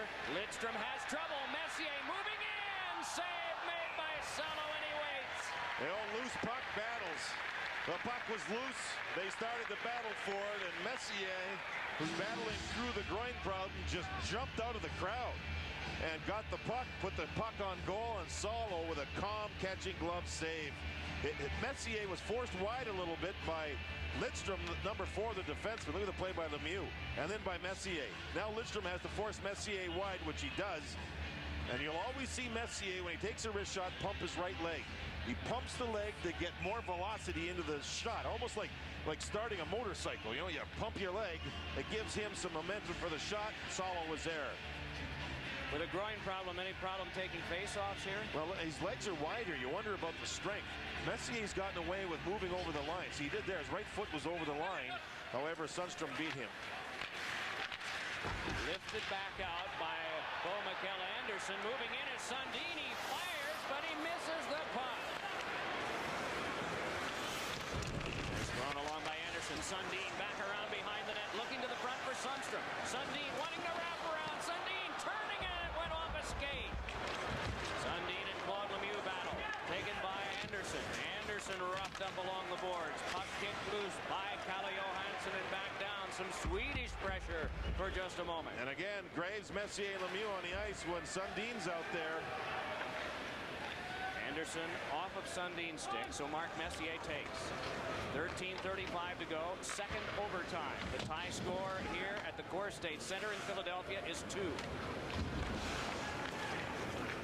Niedermeyer connects with Lemieux. Claude Lemieux ahead, hooked at by Bergquist, but he's able to muscle it in. Tommy Salo steams it off the glass. Knocked loose, good hand-eye coordination for Brindamore. Then Yzerman to the slot. One-time attempt by Coffey fails, and maybe an odd-man rush, but Sweden can't get pressure. It is Adam Foote up with it. Adam Foote off the glass. Bouncing puck, one-timed and dubbed by Popovic. Tries to take the man Fleury. Puck skips through, and it's Lidstrom. Managed by Fleury. Put it off the back and tucked the pass in front. Finesse to Brindamore in front. Oh, and a diving play, and the puck skidded off Salo and went wide. I think Yzerman was robbed by Salo. What a save. Flip back. It appeared out of play at the Swedish bench, but play continues nonetheless. Brindamore and Yzerman right at the front of the net, and Salo went sliding across. But now here's Forsberg. Just over 12.5 to go, second overtime. Forsberg away from one, away from a second. Just outmanned by Canada. Moving ahead with it is Stevens. Scott Stevens trying to get through, still trying. Backhander went off of Kalle Johansson and got the glass. Work back ahead the other way. Sweden on the attack. Patrick Uhlin trying to reach. Stevens fought back to get it. Back on comes Canada. Sakic ahead. On to Brendan Shanahan. The setup for Desjardins and the save by Salo. Oh my. Here's Shanahan. Shanahan fighting to the slot. Still they battle. And it's nudged out in a 2-on-2. Nylander moving ahead with Ulf Dahlen. Pass off the mark. Shanahan grabs it for Team Canada. 11:50 to go. Lifted along by Dahlen. Another shift change for Sweden. Big blast by Shanahan, and it's stopped by Salo. Kalle Johansson works it the other way. Too far for Anderson. Jammed along by Wayne Gretzky. Chip back further to Rob Blake of Canada's defense. Then on comes Linden. Trevor Linden drops. Gretzky walking in across, and it's knocked down by the defense. Kalle Johansson stopped it. Back up ice comes Sundin. Drops it off for Sundstrom. Sundstrom moving in with Sundin breaking. Lays it off the boards. Sundin locked up with Gretzky, and it's sped around now for Domfus. Moving out with Gretzky again. It's worked on back to Rob Blake. Through to Gretzky. They move in. Gretzky with a pass across, and Domfus got the glass. Now it is Blake wrapping it around behind Gretzky. Jabs it further to Domfus. Close quarters to Gretzky behind the net. Sealed up along the boards. Who will get there first? It's Domfus. Domfus fed one in front. Good defense by Nordstrom, or Linden might have been free. Back ahead they come in this 2-2 game, nearing the halfway point of the second overtime. Albeline connects with Alfredson. Up the wing, diving was Forsberg, but it went by. Icing and a stoppage of play. Well, we're seeing everything now. Oh my, Canada had 2 men in front, all by themselves. Gretzky probably had his best shift of the game. Made some great plays, but the Canadian club can't finish. There you see the shots in overtime, the second overtime in particular. Now, Canada wanted to wear Sweden down. It may be starting to show just a little bit now. Look at Gretzky here. He has his shot blocked by Johansson right here. Everybody thought goal right there, but Johansson made a great save with his right skate. That was the defenseman, not the goaltender. Earlier, the shot with the two players in front. Yzerman and Brendan were by themselves. Salo moved across, made a great right leg save.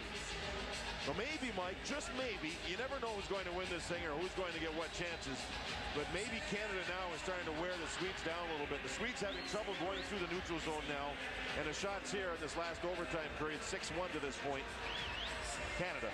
And the quality has been high. Well, Alfredson and Messier, a couple of 11s. Wily veteran and about to become a second-year guy. Alfredson, and a shot by Lemieux went off the leg. Rebound, Lemieux pawing at one of the Swedish defensemen who just covers on the puck and a little more after. Lemieux's doing his thing, folks. And Johansson's not going to stand for it. I also give Sweden a lot of credit for their defenders. They have blocked as many shots as the goaltender has here in this last overtime, the second overtime. That was another face-off win, and Lemieux couldn't get his shot through. It was blocked. A great job blocking shots. As they settle this thing down, this is that chance earlier. Fleury with the play. Popovic having trouble. Now watch this. Two-man breakaway. The shot and the right leg save. Yzerman had the chance, and Salo extended the right leg. Brilliant save. That's probably his best save in the two overtime periods that we've seen. Now here's Lemieux. Shot blocked right here. Now Johansson will fall on the puck, and Lemieux, without his stick, he'll start the only Claude Lemieux act, the only Claude Lemieux can do it. Push, shove, a little more. And both players have ended up in the penalty box. So now, 4-on-4. Indeed. And so Glenn Sather's made his choices. Eric Lindros and Coffey and Foote and Sakic. Kent Forsberg is making his choices. His son is coming out. It'll be Alfredson coming out as well. He gets the last change, being the home team by virtue of having the better record. What he does is he keeps Sundstrom and Sundin together. The two of them have played on the same line all through the tournament as a forward pairing. We've seen a lot of Nordstrom, number 14, the defenseman, against Lindros. Lindros has won almost every draw he's had to win. And remember this, Coffey is the one guy that can jump into the play with open ice with that great speed. If it doesn't work, he's got the speed to get back defensively. He is waiting back near the blue line. Lindros to take the draw with Sundstrom. Lindros got it back to Coffey, but Sundstrom out-battled him, and it's worked ahead to Sundin. One-on-one with Foote back, and Foote defends him.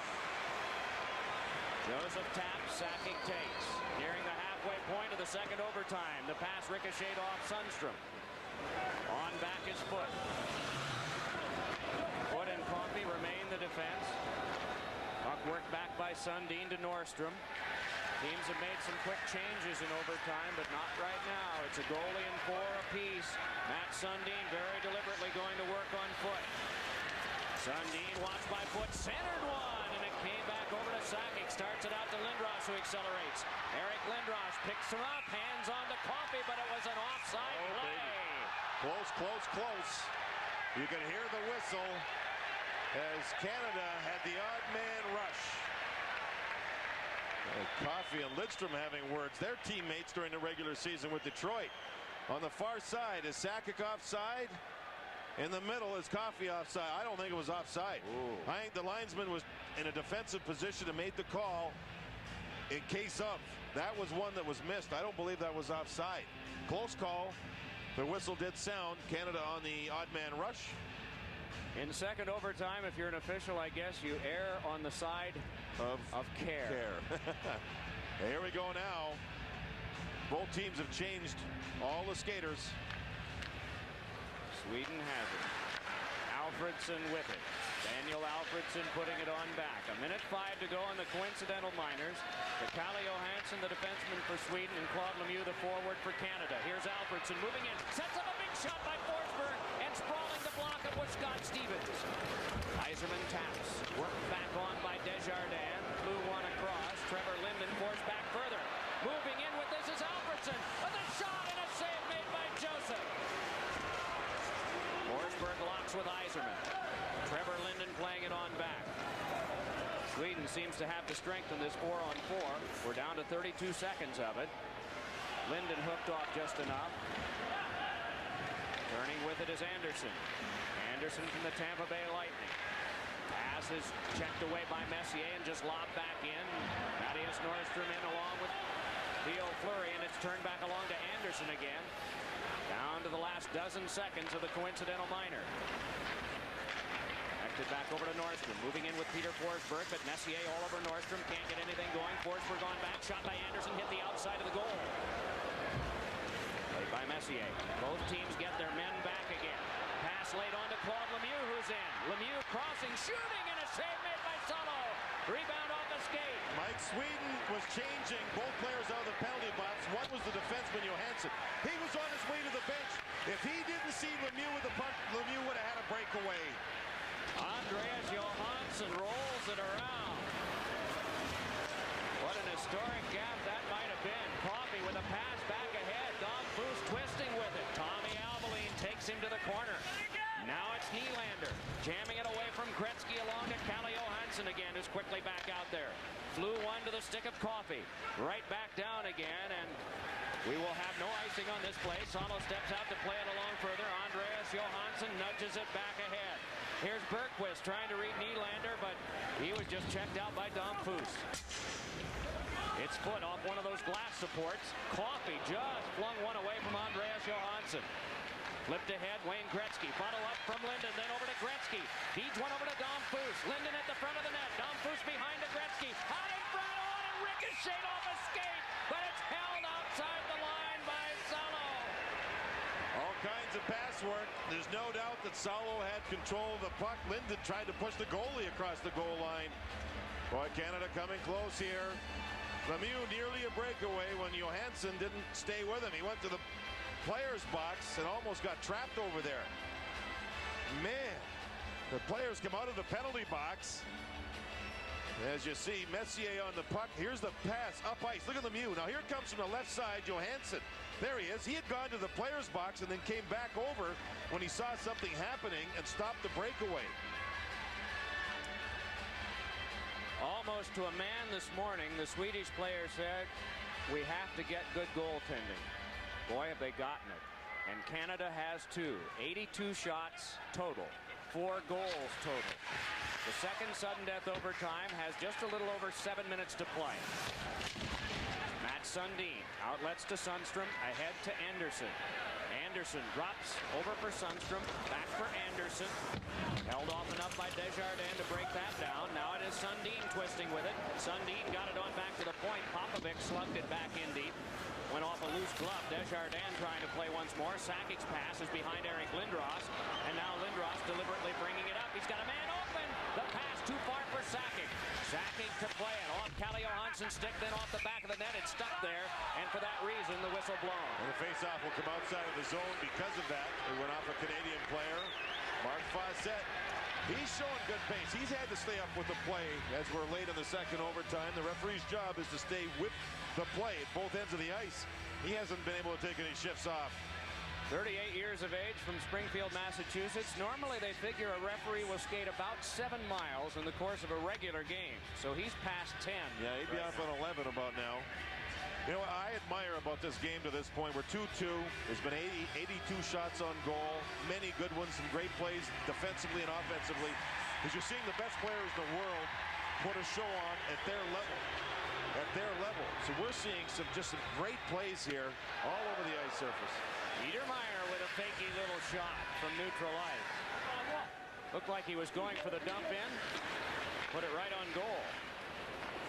Alfredson misfired on the pass. It'll be another icing. And another breather for all concerned with 6:14 to go in the second overtime. Long time ago, it was Lindros with 2:01 to go in the first. Made it 1-0. Niedermeyer midway in the second at 14:38 with a brilliant move, 2-0. Albalina slap shot from center ice. 5:40.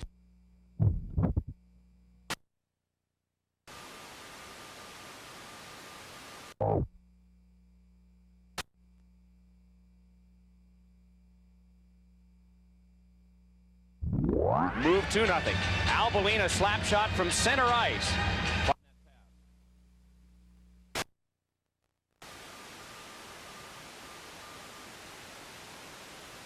At the other side of the lake, and it's causing skiers to ski with some slack while they wait for their ski to bounce and come around the buoy. You can see Chris getting later and later, stretching for this buoy and going just inside of it.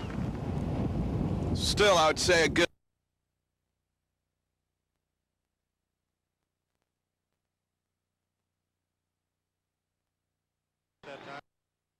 refer to 35 off. What we're really talking about is the